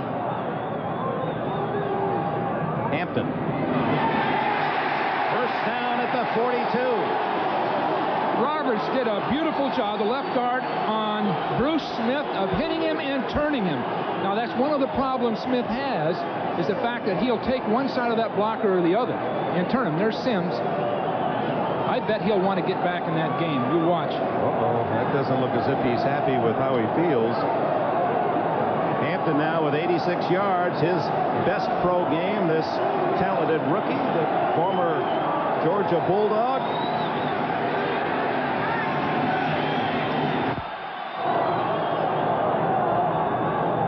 First down pass for Hostetler to Hampton.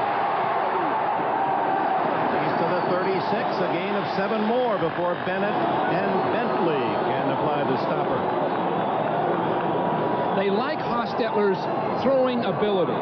He doesn't move as well as Sims has in the past, but they like his arm, and they think he's a guy that has a future. But in talking with Bill Parcells, honestly, before the game yesterday, he's worried about the change of guard when Sims does step out of it after a number of years of playing Phil is in his 12th year, so Hostetler, they're not sure is the guy that'll replace him. So my guess is they've got sort of a mixed feeling about his future. But right now, the Giant future is out there for him. Hampton, he's the workhorse, and into the pile, could have the first down. Hostetler, a very bright player. In fact, he was a Rhodes Scholar candidate, academic All-America at West Virginia. In fact, smart enough to marry the coach's daughter, Don Nehlen's daughter, Vicky. And he came into relief, wasn't it the Phoenix game? And Sims went out and rallied the Giants from a deficit to beat the Cardinals, who had a real design on an upset. The problem for both quarterbacks is the fact that they haven't practiced extensively, probably for some time. So this first game like this, they're not going to be as sharp as they normally would be. Just short of a first down. And Sims stays on that hot seat, the warmed bench across the way. So can't really read much by that, because Kelly was going to stay as well, only to learn that he really had suffered a serious injury when he thought, I guess, that it was just the pain of being hit, and then that pain wore away, and while cheering for a punt and jumping up and down, then he really felt the seriousness of the hit. Well, the way Sims is sitting there, he's fumble, and Hostetler falls on it forward for a first down. The way Sims was sitting there, he wasn't expecting to get any more action. You can see that. They're not even talking to him about the knee. They sprained his ankle in that Phoenix game when Hostetler came in, and it may have been an aggravation of the old injury. Because they're not paying a lot of it. The snap from center went right between his hands. It didn't look like he was ready to have the ball snapped. And of course, that comes from a lack of time with attention paid to you. But it fumbled forward, and Hostetler recovered for a yard gain and a first down. 7:10 left in the third. The Giants, a field goal favorite, the home field advantage, if you will, coming in. Trail by 4, 14-10. Again, the backup quarterback, they would tell him, they would be thinking as coaches, don't blow the game. Don't hurt us with your play. Just do your job. Incomplete as he tried to hit tight end Howard Cross. Darryl Talley, the linebacker, drifting back on the coverage. Cornelius Bennett took an inside pass rush and just got the heat on Hostetler. He is so quick, so explosive. What did Marv Levy said, that he slipped into one of those tryouts just to time possible new players for the Bills, and what did he run? 4.5 flat. I mean, not like 4.52 as these scouts will tell you, but 4.5 flat. And this guy is 235 pounds. He's a great one. Everybody knew it when he came out of college.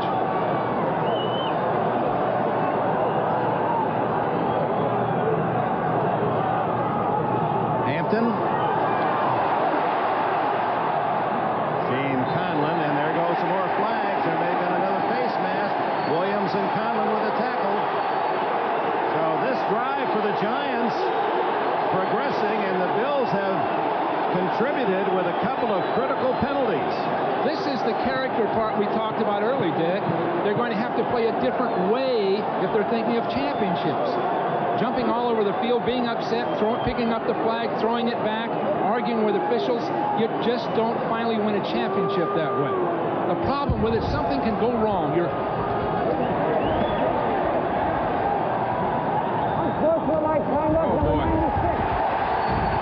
So this is the critical factor. The Giant character is so important.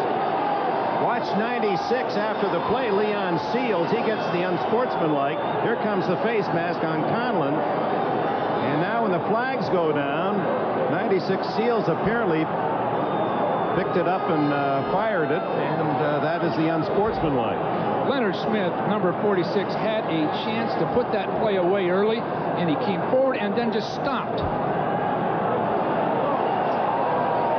Sprained foot is the injury. Phil Sims from the Giants public relations report, and may return. Well, he could play in the shotgun, Dick, if they had to in the fourth quarter, is my guess. He could sit back there and try to get that ball off and use his experience to make the difference, but he'd certainly be vulnerable to Bennett and Talley and everybody else. With the penalty all the way to the 12-yard line, first down Giants, looking for a touchdown that would give them the lead.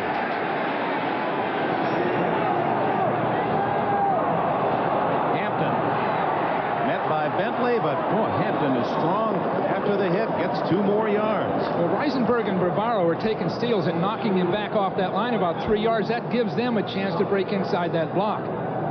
Mark Bavaro, one of the great blocking tight ends in the league. He's had 5 surgeries, and that's slowed him down some. Minor surgeries, of course. But this is a real force in football. And that he's right at the critical point of these blocks when they run to their right. He can do just about everything. And some people didn't rate him that high in the draft, but has he come up to be one of the best of our time? Steele in the 4th round 5 years ago. On second down, Hampton again. Inside the 5. Seals and Bennett made the tackle, but now the Giant offensive line really getting off the ball and beating the Bills to the punch. Just going to that right side, and you've got to give a lot of credit to Moore and Reisenberg on the right, the blockers. They're doing an excellent job there of sustaining it, and then when the ball carrier comes by, all they can do is fall back off. The defenders fall back off and make the tackle, but in the meantime, he's making 5 yards. 3rd down and 1 as Hampton 3 yards from his first century as a pro.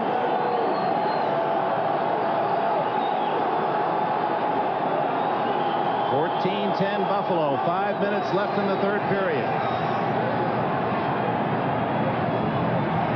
Otis Anderson stopped for a loss. Good play by the rookie Williams on the left corner. Williams penetrated and got there before the blocker got there. So Carthon really couldn't block him. Now, if they'd done that somewhat earlier, if Smith had done it, they wouldn't be in this position. But those defensive backs have got to get across that line and explode forward and get there really before the blocker wants to block them. So Barr will try the short field goal. He hit on a 23-yarder in the first half. Still makes his home in the Pittsburgh area. Said he liked to finish his career back in Cleveland, where he had his biggest years. Still a little bit pained by the fact that the Browns let him go. And he hooks that one just through. And with 4:07 left in the 3rd, the Buffalo lead is 1. Sports coverage of the National Football League is brought to you by Today Chevrolet, who invites you to see why more people are winning with the heartbeat of America. By Radio Shack, America's technology store. Nobody compares for Christmas shopping. By Bugle Boy Company, because any closet without Bugle Boy is an empty closet. And by Canon, photographic consultant to the National Football League. Giants within 1, 14-13, a typical Giant drive, nearly 9 minutes, 16 plays to get the field goal. That's Don Smith. Good running for Smith. Tampa Bay's 2nd pick in '87 out of Mississippi State, and the emergency quarterback in case something should happen to Wright. Timeout, Buffalo. Bo Jackson around the corner, down the sideline, and there he goes. Their weaknesses. History shows that if you feature a halfback, you don't win Super Bowls. How good are the LA Raiders? Bill knows, and Sunday you will too. 12:30 Eastern on NFL Live. There's the 3rd-string quarterback for the Giants, Matt Cavanaugh, the former Pittsburgh star, not in uniform. Should they have to go to emergency, Mark Ingram, the wide receiver, would go under center for the Giants. We told to Don Smith, the running back for Buffalo, is their emergency quarterback. Reich starts at his own 33. 14-13 Buffalo, late in the 3rd. And Reich goes down. Leonard Marshall. 4.5 sacks on the year for Marshall.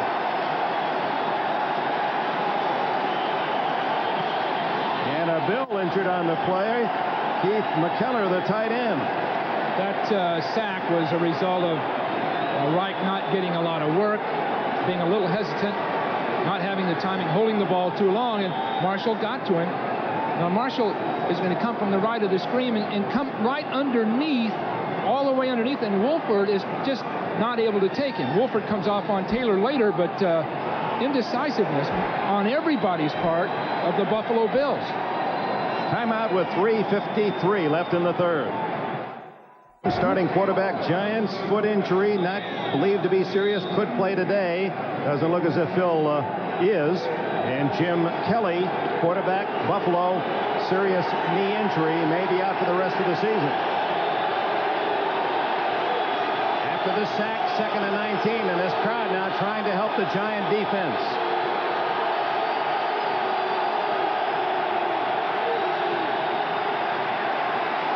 Wright goes long, has a man open, Beebe. First down at the 31 of the Giants. Now, how could that happen? They rushed 4 people, and Beebe just ran right by Perry Williams, just ran right by him. So it must have been a blown coverage or something, Dick. Good protection, and look, he just throws it up. Not there at all.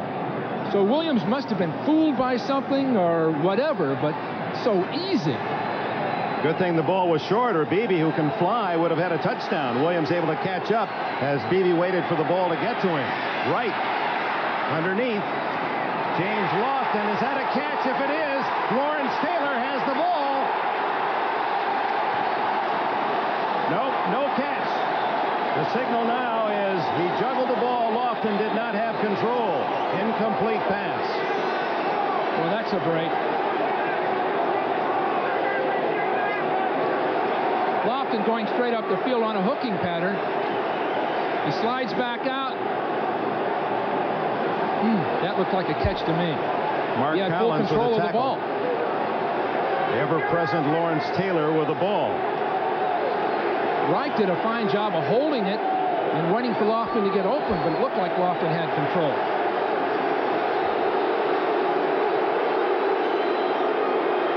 Play stands incomplete. Right into the flat. Beebe bounced. That would like a Beebe out of bounds. That was not a bad job by Reich. He had a corner blitz from his left side, and he knew it was coming. It was picked up. He had his poise. Beebe, with all that speed, is getting a lot of respect. Then he just sets down in his own defense. No one out there with him. Now, the Giants talked about funneling everything inside, and Buffalo hadn't done much of that. That's why he was so wide open. They didn't account for that pattern.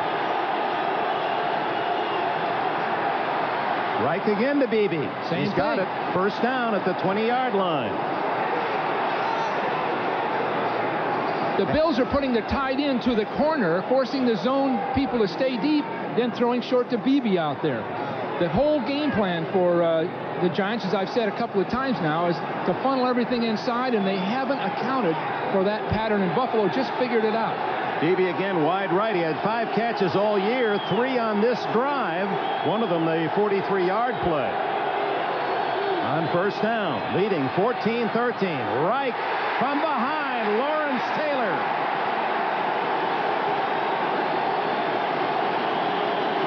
Taylor with 9.5 sacks now this year.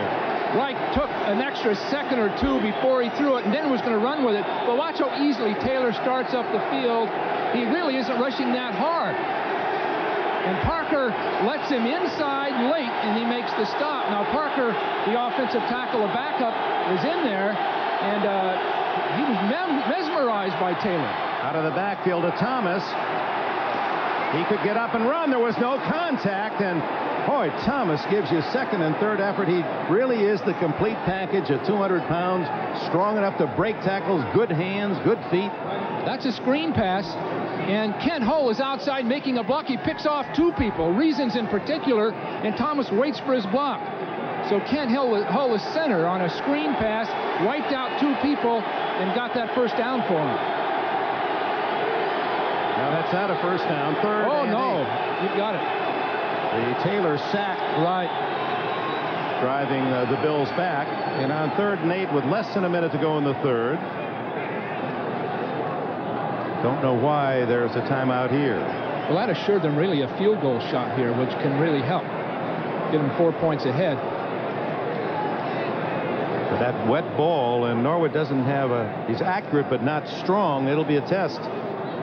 The wind, normally a hazard here, not present.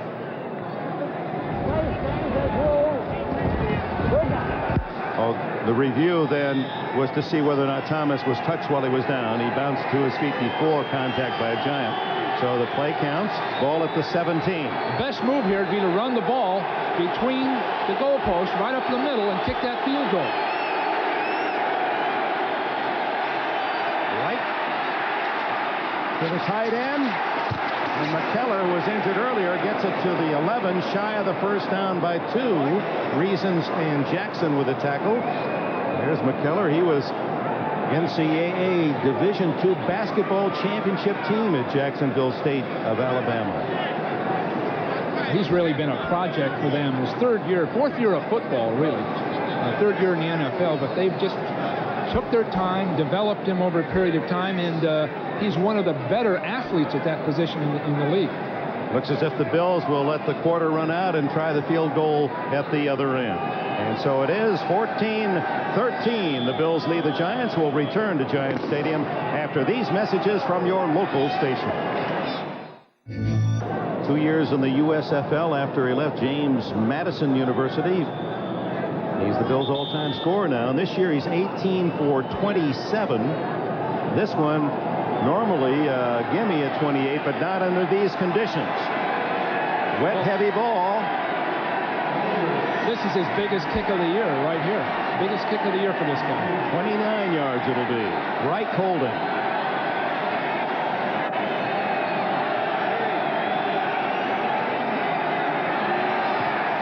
He's got it. And on the first play of the fourth period, the Buffalo Bills regain the 4-point advantage. Here at Giant Stadium, Bills 17, Giants 13. Marchibroda, the offensive assistant with backup quarterback Reich. Marchibroda, the last great quarterback in the history of St. Bonaventure. You mean they haven't had a good one since? Or they gave up the program after his junior year. I'll tell you about Ted, though. The wisdom and the calm professionalism that he has is really going to help Frank Reich in this situation, because slide in, take your pitch and slide in. He's going to have to pick up the slack for the next couple of games, and you couldn't ask for a better tutor than Ted Marchibroda. Well, they moved back to get the field goal, so each team with 3 points in the second half. The Bills lead 17-13.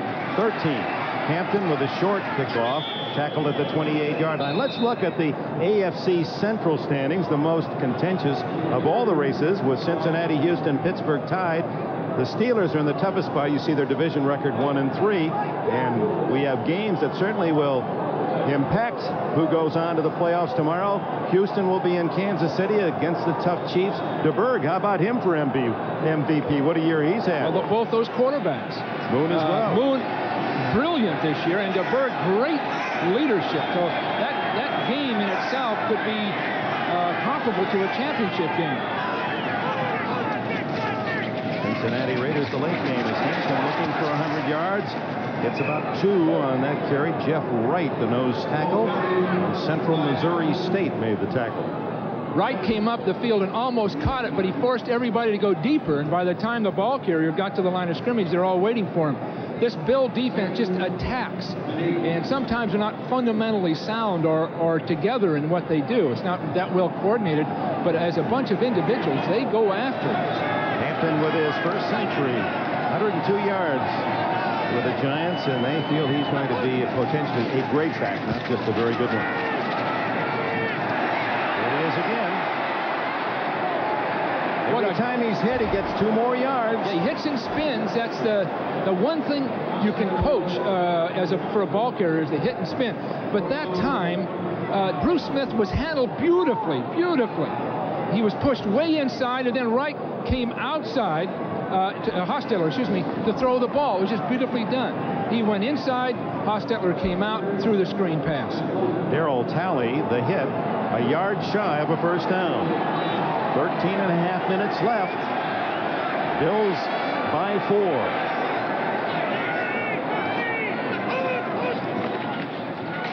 It's Carthon, and he's met at the line of scrimmage, and it looked like Smith was the man moving from his tackle or end position, slashing inside to stuff it. It looked like they slanted their entire line to the direction of the backfield formation, and were right there waiting for it.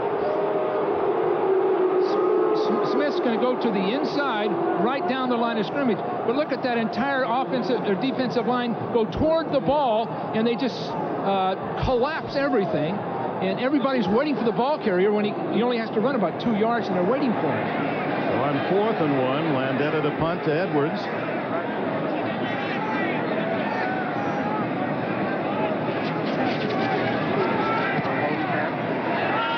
Punches this one to the 20. And good coverage by Renee Thompson. Thompson from Miami a year ago, and Bill Parcells says he's one of the most valuable players I have. What a special team star. Timeout. Of NFL Charities, Giants president Wellington Mara and Bills owner Ralph Wilson announced an NFL Charities grant to the Lombardi Cancer Center at Georgetown University, making the total commitment $2 million to the center. Wellington Mara, what a man. Been in the NFL or with the league since 1925. What changes that man has seen. And Ralph Wilson, all 31 years of the Bills' history, their owner. Two of the great men in the game. And they've got great teams representing them this year. They really do. And the future looks good for both these teams. Both in very good hands. But both coaches, Parcells across the way and Marv Levy, his counterpart, have to, in the back of their mind, be wondering about next week. Involved today, but both men with their starting quarterbacks injured. Jim Kelly more seriously than Phil Simms of the Giants. Frank Reich at the helm for Buffalo with 13:09 left in the game, and Buffalo leading 17-13. The Giants have been going with their two-man line the first and 10 of every series in the second half. That's Guyton pushing Thomas back. And since the first quarter, the Giants have really done a good job in stopping Thurman Thomas on the ground. You'll see only two defensive linemen here and here on the inside, right here. Those are the only two. Everyone else is a linebacker, and they just attack, and it's hard to see, hard to decide who to block. Pepper Johnson on the outside. The throw to Thomas out of the backfield and spins out of bounds at the 23-yard line, shy of the first down by at least 3. Make that the 27. Lawrence Taylor with the tackle. A lot of poise by Reich that time. He had a lot of people after him and just held the ball until the pattern broke open.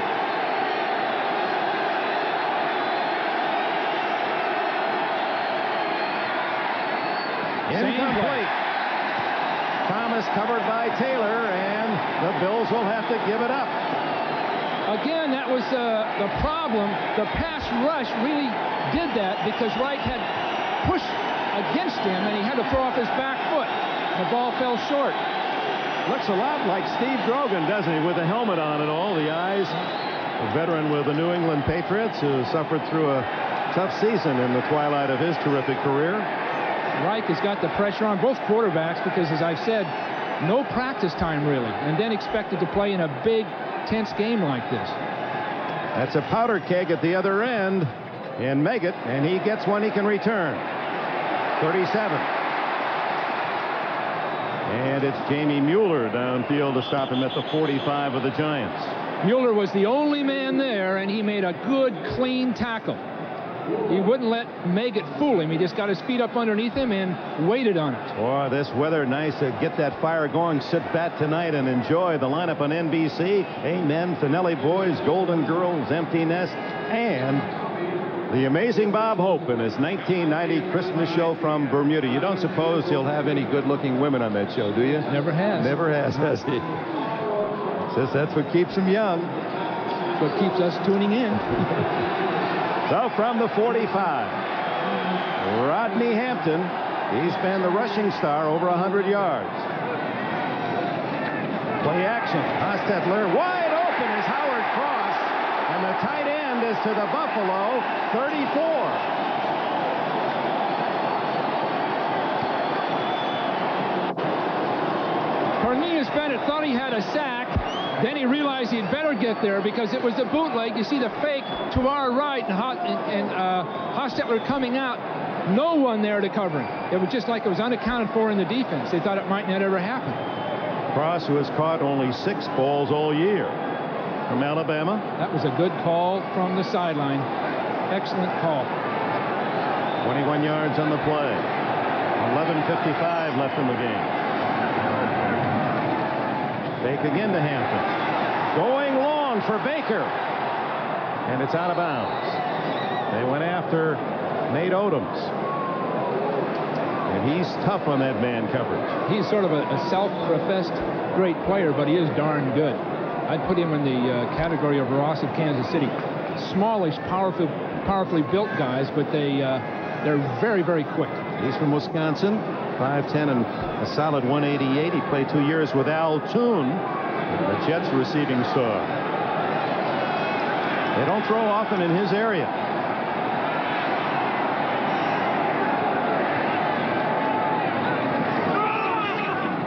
Fake to Carthen. Hostetler, he likes to run. Does it well. First down.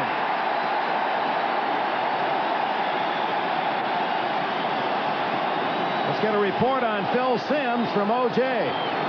Well, I went over to the Giant side of the field, and I was trying to get the team doctor's attention. He couldn't come over because he was busy at the time, but the gentleman standing next to him, whose name I didn't get, walked over to me and said that Phil Simms simply had a sprained ankle. It was bothering him a lot, and that he would not come back into this football game. O.J., that was the injury that Simms suffered against Phoenix when Hostetler, in relief, led the Giants to victory from behind. Hostetler did something on that play that Simms wouldn't do. He really was decisive on where he would run. Hampton drilled in the backfield by Bruce Smith. Boy, is he a load at 267. He moves like a 220-pound linebacker. He's a factor throughout the game, too. Again, his inside move all the way across the line of scrimmage. Even Bart Oates couldn't slow him down. He comes right along the line of scrimmage to the inside and catches everything that goes the other way. Won the Outland Trophy as the top collegiate lineman out of Virginia Tech 5 years ago. And he had 6.5 sacks as a rookie, then 15, 12, 11, and this year an NFL high 19. Well, he's lost 10 pounds in this year compared to last, and he thinks that quickness has made the difference. Second down and 9.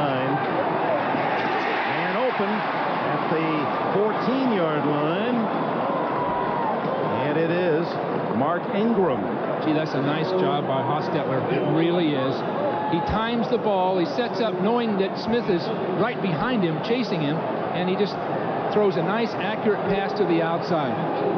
Leonard Smith made the tackle short of the first down. Ingram's first catch, only 18 receptions coming in for this #1 pick out of Michigan State. Well, the Giants have thrown so much more to their tight ends and backs this year that they've got more continuity, but the outside guys just aren't getting the ball nearly as much.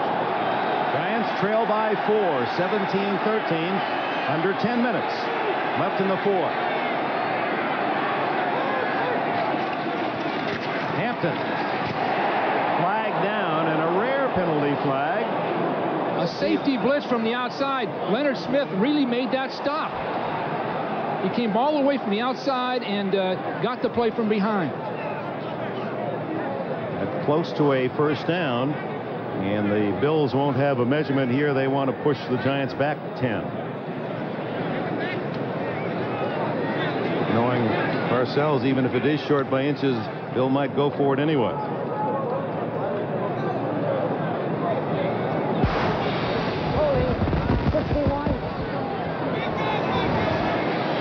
Some of that moisture into the microphone of Haggerty, apparently on Cratch. Bob Cratch. That's in the holiday spirit. Maybe Dickens had him in mind. Cratchit, who's Ebenezer in this whole plot? I guess any official would do, right? Back at the 23.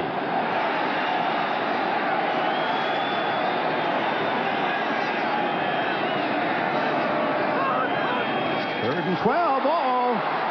And Hostetler covers it back at the 43, and that takes the Giants out of field goal range. I was watching Smith. What happened, Dick? The ball just go off his knee or something? Here's Oates with a snap. Way off the mark. That was headed for Secaucus. Well, Oates, I could see, was concerned about Jeff Wright, who was playing right in front of him. But that ball was it was a totally missed snap. It looked like it slid along the ground before it came off the ground, and Smith bad. Right there to down him. You hope for his sake that it's a wet ball, because otherwise it's no excuse for it. Instead of a field goal, Landeta will have to punt with 8:49 left in the fourth. Edwards lets it go.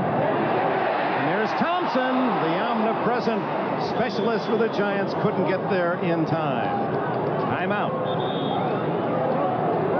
Sports coverage of the National Football League is brought to you by Oldsmobile. Stop by your Oldsmobile dealer and see what's new from the new generation of Olds. By IBM. Whatever your size, whatever your needs, IBM is working to bring you the best solutions. By Olympus, makers of 35mm cameras and video. And by Miller Lite, with a reminder to please think when you drink this holiday season.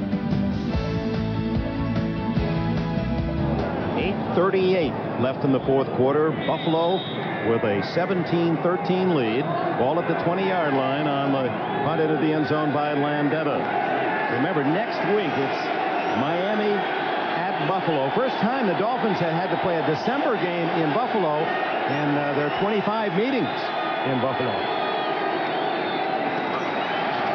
Right going long for Lofton. Incomplete, and Lofton did a good job of denying Collins the interception. Great coverage by Collins. He got inside Lofton and just remained there and forced him along the sideline. But Lofton, on the other hand, over the top to stop the interception. Lofton takes him on, then bends out, but watch Collins just bend back in toward him. It makes it awful tough for Lofton to do much about it except stop the interception. Ooh, Lofton got away with a face mask. One thing for sure, Dick, they're going for it. Buffalo's not trying to use the clock. They're not doing anything like that. They're shooting the works. And you'd think they'd be running the ball and trying to take time off the clock. Reich changing his play. And Thomas drilled again.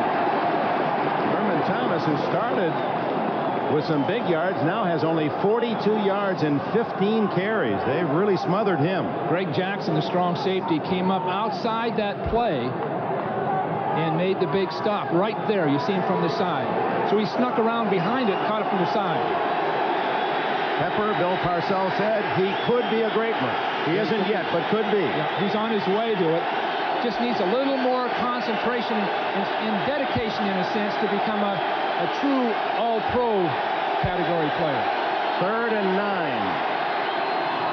Almost intercepted as, again, Lawrence Taylor right there. Thomas was too. Taylor could taste that one. They're all surprised the ball's coming. Frank Reich just threw it into a crowd.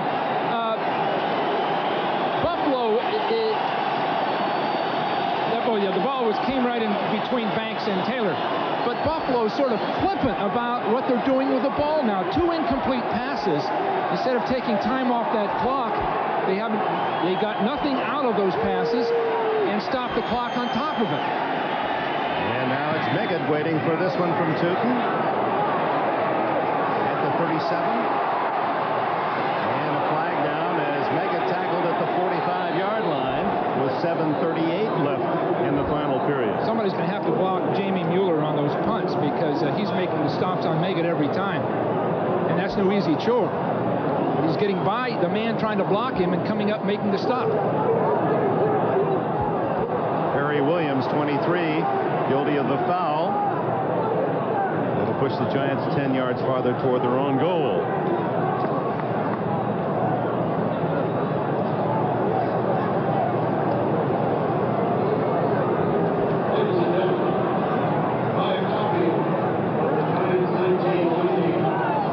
Midpoint of the fourth quarter. Timeout here at Giant Stadium. New York with the ball. Welcome back to the Meadowlands. Buffalo leading 17-13. The Giants took the early lead first possession, marched to a touchdown. Otis Anderson. Buffalo came back on their first possession. Thurman Thomas, a 49-yard play off a screen pass. Eventually it was Kelly to Andre Reed, 6 yards for the score. Then Thomas scored from 2 yards out early in the second to make it 14-7. A Barr 23-yard field goal, 14-10 at the half. They've traded field goals here in the second half. And Buffalo maintaining the 4-point lead. 2 backup quarterbacks in action. Carthon having to reach back for that pass, breaking tackles, and turns a 3-yard loss into a 3-yard gain. That is a deadly throw by Hostetler. But Carthon, when they get back and look at these tapes, they say, please don't throw me the ball that way. He drops it very softly end over into him, and look who's waiting for him. Got everybody there, and somehow he splits them. The back never wants to see that. That's why O.J. Simpson refused to catch a pass. Those kinds of things. Carthon, what a blocker. He's been in pro football 8 years, 3 in the USFL. 7 of the 8 years, the man he's blocked for gained 1,000 yards or more. Wide open is Baker. Williams can't find him, and finally he trips and falls with a first down at the 47. Is that guy quick? Generally, the Giant receivers are not rated high, but Baker in particular out of Fresno State, he's just running a hitch pass as an outlet. But watch what he does instinctively. He spins away and has 2 guys overrun him. Well, Fresno State's had a good run of receivers, haven't they? Henry Ellard, Stephon Page of the Chiefs, and then Baker followed them. The Bulldogs. Jim Sweeney. There's a design rollout. And he gets it away to the tight end Cross, and Cross scrambles to a first down at the 40. That's crazy stuff. The throw, everything around that play, it just took resourcefulness on the part of the athletes. Now, it's a design sprint out to get away from Smith primarily, but look at Hostetler go between one guy, throw it over another one's head. Cross at 245 pounds, just bowling his way, wouldn't give up. Now, Cross is the future after Bavaro, because he approximates Bavaro other than the blocking technique, and he's going to learn that as time passes. First down inside the Bill 40. Hampton. Smith gets him from one side, and from the other, it appeared to be Darryl Talley. Smith is playing the game of his career in a sense. He's played comparable football games, but against this opposition with these stakes, you see him come to the outside and then all the way around the block. See, he's never out of a play. And Elliott, thinking that Smith had run past the play, went on to block someone else. But with Smith, you've just got to stay with him. Loves basketball, he says. I've been watching the Lakers on NBC. Loves Magic Johnson.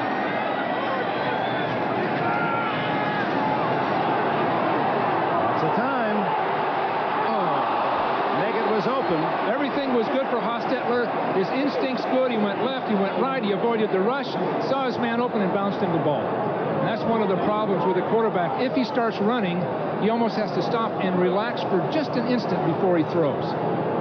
Now, your former quarterback Montana does that so well. He'll roll away from trouble, plant, step into the pass, not just kind of throw drifting to the sideline. Sure, when those muscle groups are sort of antagonistic to a throw, so you're running and trying to throw, and you're bound to be inaccurate. Ooh, that kinesiological approach, that's what does it, huh?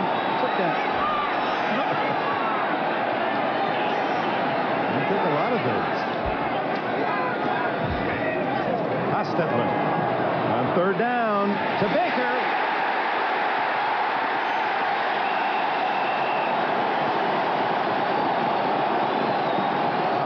Is down. Baker, if it counts, has a first down at the 22. I don't know where. Oh, boy. It looked like there was a hit late, but it's going the other way. Baker came out of the backfield that time. He snuck out of the backfield and was uncovered. The wide receiver lining up in the backfield. Offensive interference. You rarely see that.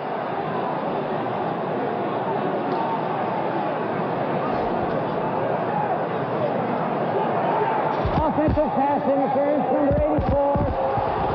Rookie Troy Kyles guilty of pushing in the defensive secondary.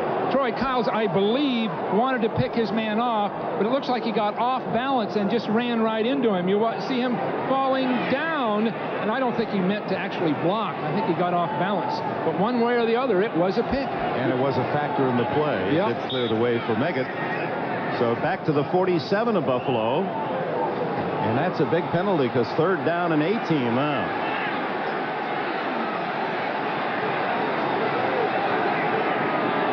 4:37 left. Buffalo by 4. Hostetler running and doesn't get much this time. Smith got a piece of him first, and then the tackle secured by Darryl Talley. Boy, that's a 1-2 force. That linebacker Talley, so underrated, and Smith, well, he's not overrated. Talley is in beautiful position on his own, but watch him come forward. Smith, again, had 2 people blocking him, but the minute Hostetler started running, Smith came right around both of them, as usual. You can almost count on it. Landetta.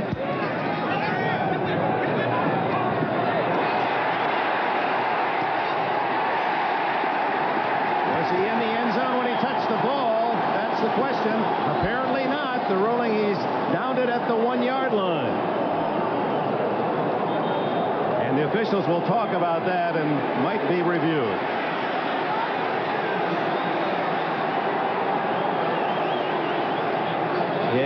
His foot was on the line when he touched the ball from that angle, and they'll take a second look at it.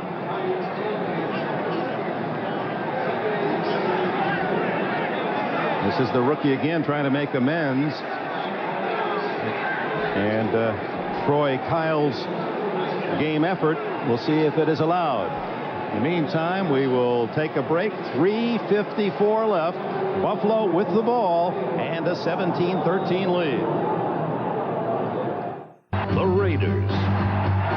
Boomer and Bo. Sunday.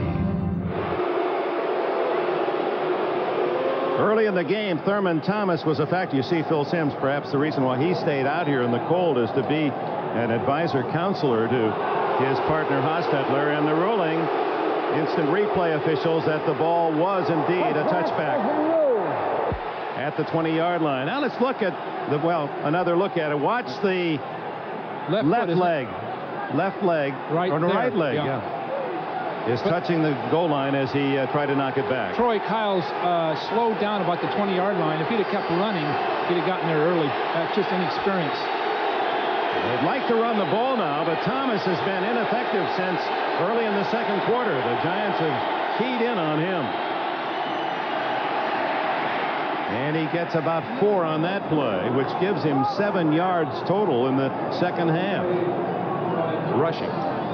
Well, he'll most likely get 5 or 6 more chances if the Bills have their way. Just take him and hammer it and use the clock. And even those numbers in the first half are misleading because you got to factor in some catches. One, a 45-yard plus catch that led to a touchdown. It really stopped Thomas. Of course, Belichick, the defensive coordinator for the Giants, said we've got to take Reed out of the game, got to take Thomas out of the game. They're the 2 guys who can really beat you. Frank Reich for the injured Jim Kelly. And it apparently will be Reich right to the playoffs.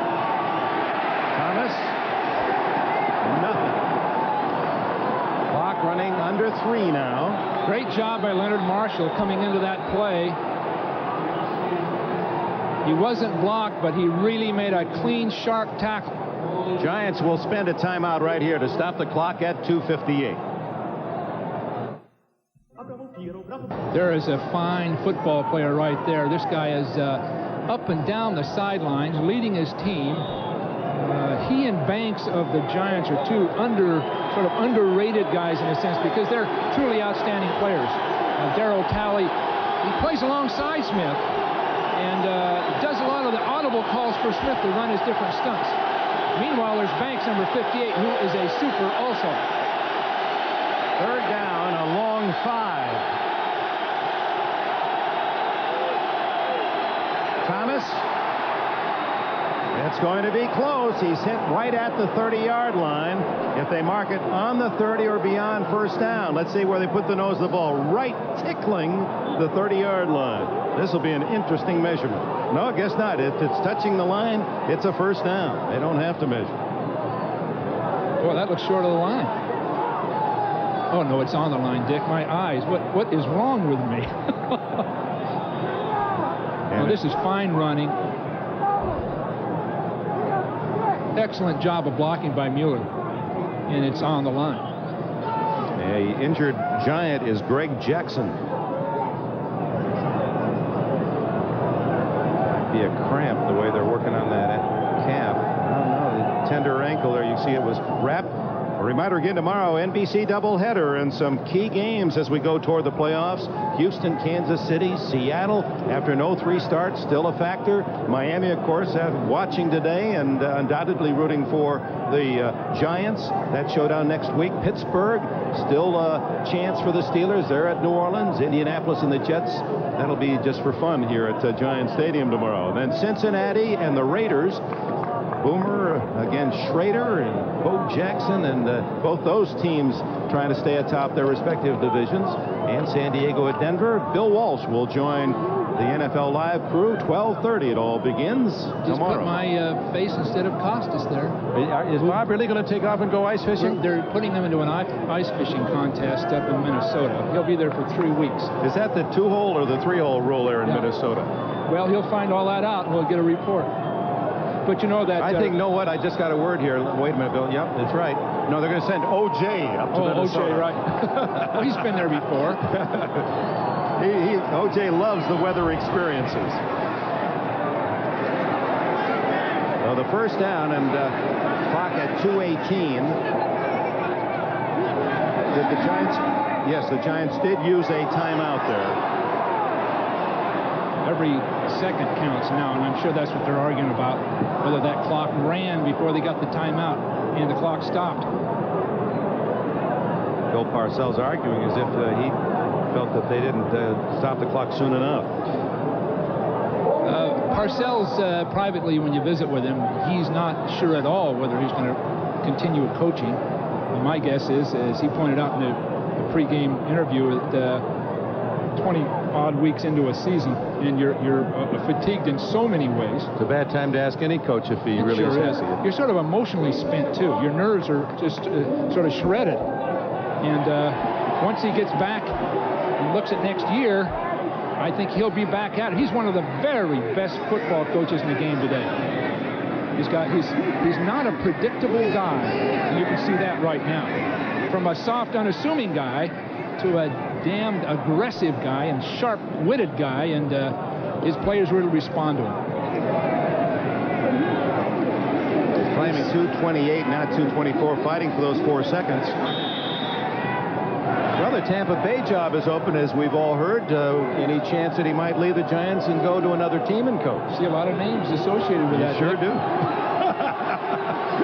One in particular. I just want to be the special teams coach. I'm going to bring back the drop kick. Thomas. And on first down, Thurman Thomas with about 3. And will the Giants spend their final timeout here or take the 2-minute timeout? No, they'll use their last one here. So that'll give us a chance to visit some of our favorite people. This time out at 17-13.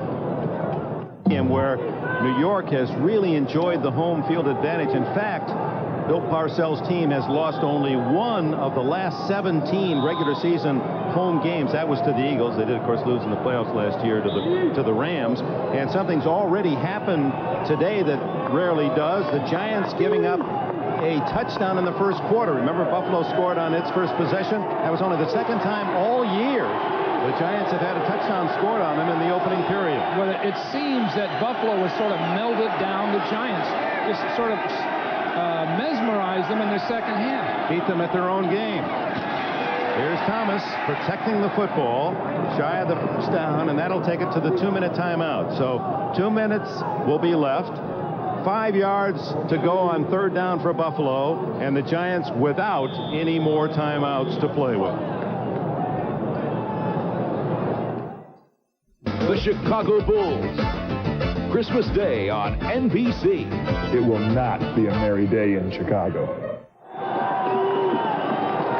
There's Darryl Talley. He's not much of a basketball player, but you could get a pretty good team together on this Buffalo club. In fact, they have 5 former All-State, 2 little college, small college All-Americas. Kelly, All-State Pennsylvania. Bruce Smith, All-State Virginia. McKellar was a Division II championship team. Metzlar's Division III at Wabash. And Hull was an All-State Mississippi player.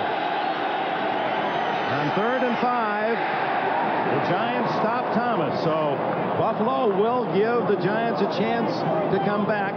They'll let the full 45 seconds click away, and the Giants will get the ball at around the 1-minute mark. Good solid call by the Bills.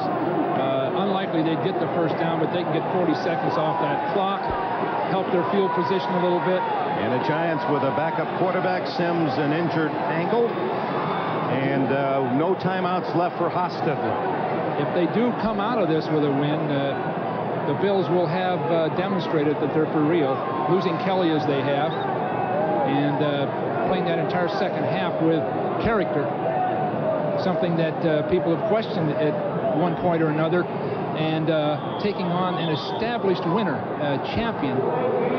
Bills take the delay of game to spend every second, so 1:09 left on the clock. And by the time Meggett gets his hands on it, it'll be close to the 1-minute mark. Of course, Meggett can change things in one swift run. Well, they're going to have to block Mueller on this play. Number 41 is going to be coming down the field, and the previous 2 punts he made a clean stop by himself on Meggett. Mueller lines up as the left guard.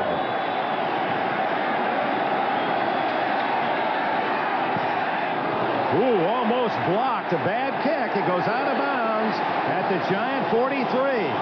1:04 left. The Giants have it down by 4. Here's Bob Costas. Well, considering the field position, Dick, this one is far from over. The Giants still have a crack at it, but whenever it ends, we'll be here with the post-game show, and it might be an extended program. Looks like we'll have about a half hour. O.J. Simpson will be here live from Giant Stadium with an update on Jim Kelly's condition. We'll talk with Will McDonough, as always, and we'll also have time to chat with Paul McGuire. Should be a truly enlightening conversation in that case. Back to the Meadowlands. Of course, Paul McGuire has so many things in common with Marv Levy, the Buffalo coach. Hostetler in the middle of the play, and that'll allow the clock to run as the catch by Lionel Manuel at the Buffalo 42 with 52 seconds. They should stop the clock. They did. Now they start it again.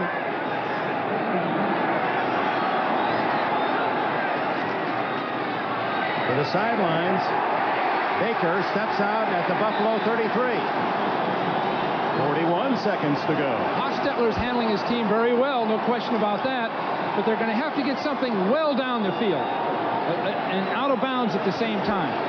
They can afford maybe one play in the middle of the field, and that'll eat up about 25 seconds if they do it, or even more. Sims, injured foot. Cooley watching from the back row. Hostetler repeat his comeback performance against Phoenix this year. Oh, Meggett. That one almost would have been better not to have been called. They're taking too much time on this one. See, that play, Dick's going to take too much time off that clock. Hostetler's going to ground it here, it would appear. Yes. With 24 seconds to go. And the ball at the 26 of Buffalo, 17-13. A field goal won't do it for the Giants. We said Levy, a lot in common with McGuire. Did you know that they, well, both involved with Buffalo? McGuire, one of the great punters in the history of the game at Buffalo. They both worked at ESPN as announcers. Levy and McGuire both work at NBC. Yep. Both had as their play-by-play man Marv Albert. Well, that really connects everyone. They are not both Phi Beta Kappas, however. I think everyone in the nation knows that. Marv is.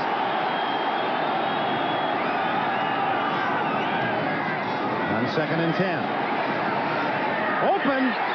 Oh, almost intercepted by the rookie James Williams. That pass seemed to float as wide open was Manuel on the sidelines. That would have been ideal. He was down around the 7-yard line. Well, Manuel had to stay by the sideline, Dick. He couldn't leave the sideline, so he had to reach out for the ball.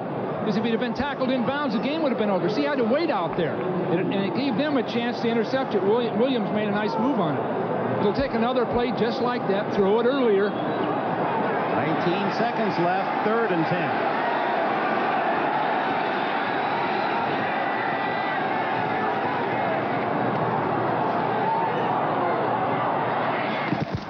Incomplete.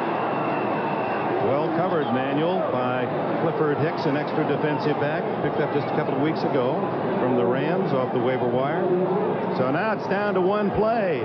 Lawrence Taylor and the Giants ever so close to suffering a rare loss here at Giants Stadium. But the big loss of the game may be that will have to be absorbed by the Buffalo Bills. Jim Kelly, although Frank Reich certainly didn't make any crucial mistakes, led the club, kept them there, kept the lead.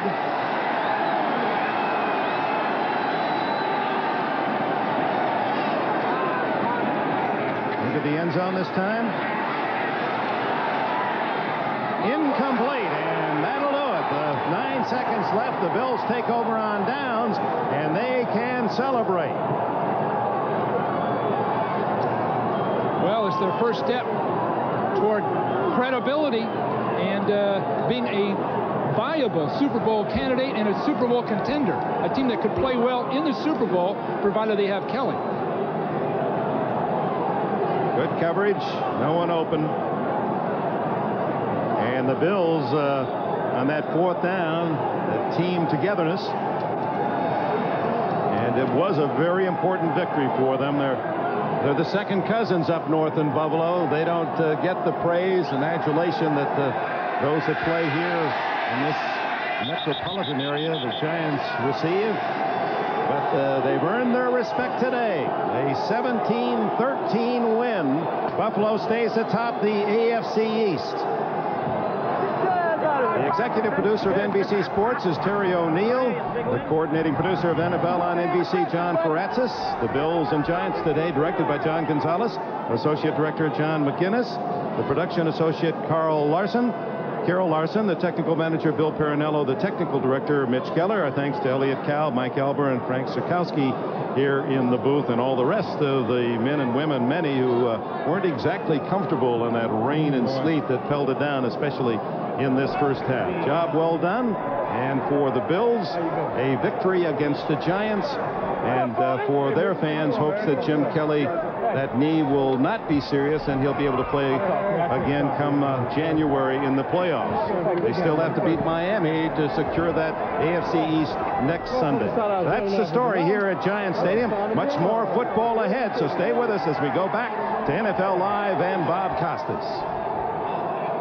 All right, Dick, thank you very much. Obviously a marquee victory for the AFC, an away victory for Buffalo on the home field of the Giants and on national television. Miami plays the Seahawks tomorrow. Now, Miami has to win that game at home to increase the importance of the game coming up in Buffalo next week, a game, obviously, the Bills will have to play without Jim Kelly. We're halfway through this Saturday NFL Twin Bill. The Redskins and Patriots tee it up at exactly 4:01 Eastern Time, so we invite you to stay with us until then. Coming up on the post-game show, O.J. reports live from Giants Stadium. He'll have player interviews as well as an update, if one is available, on Jim Kelly's condition. As we said, Paul McGuire will join us live from New Orleans.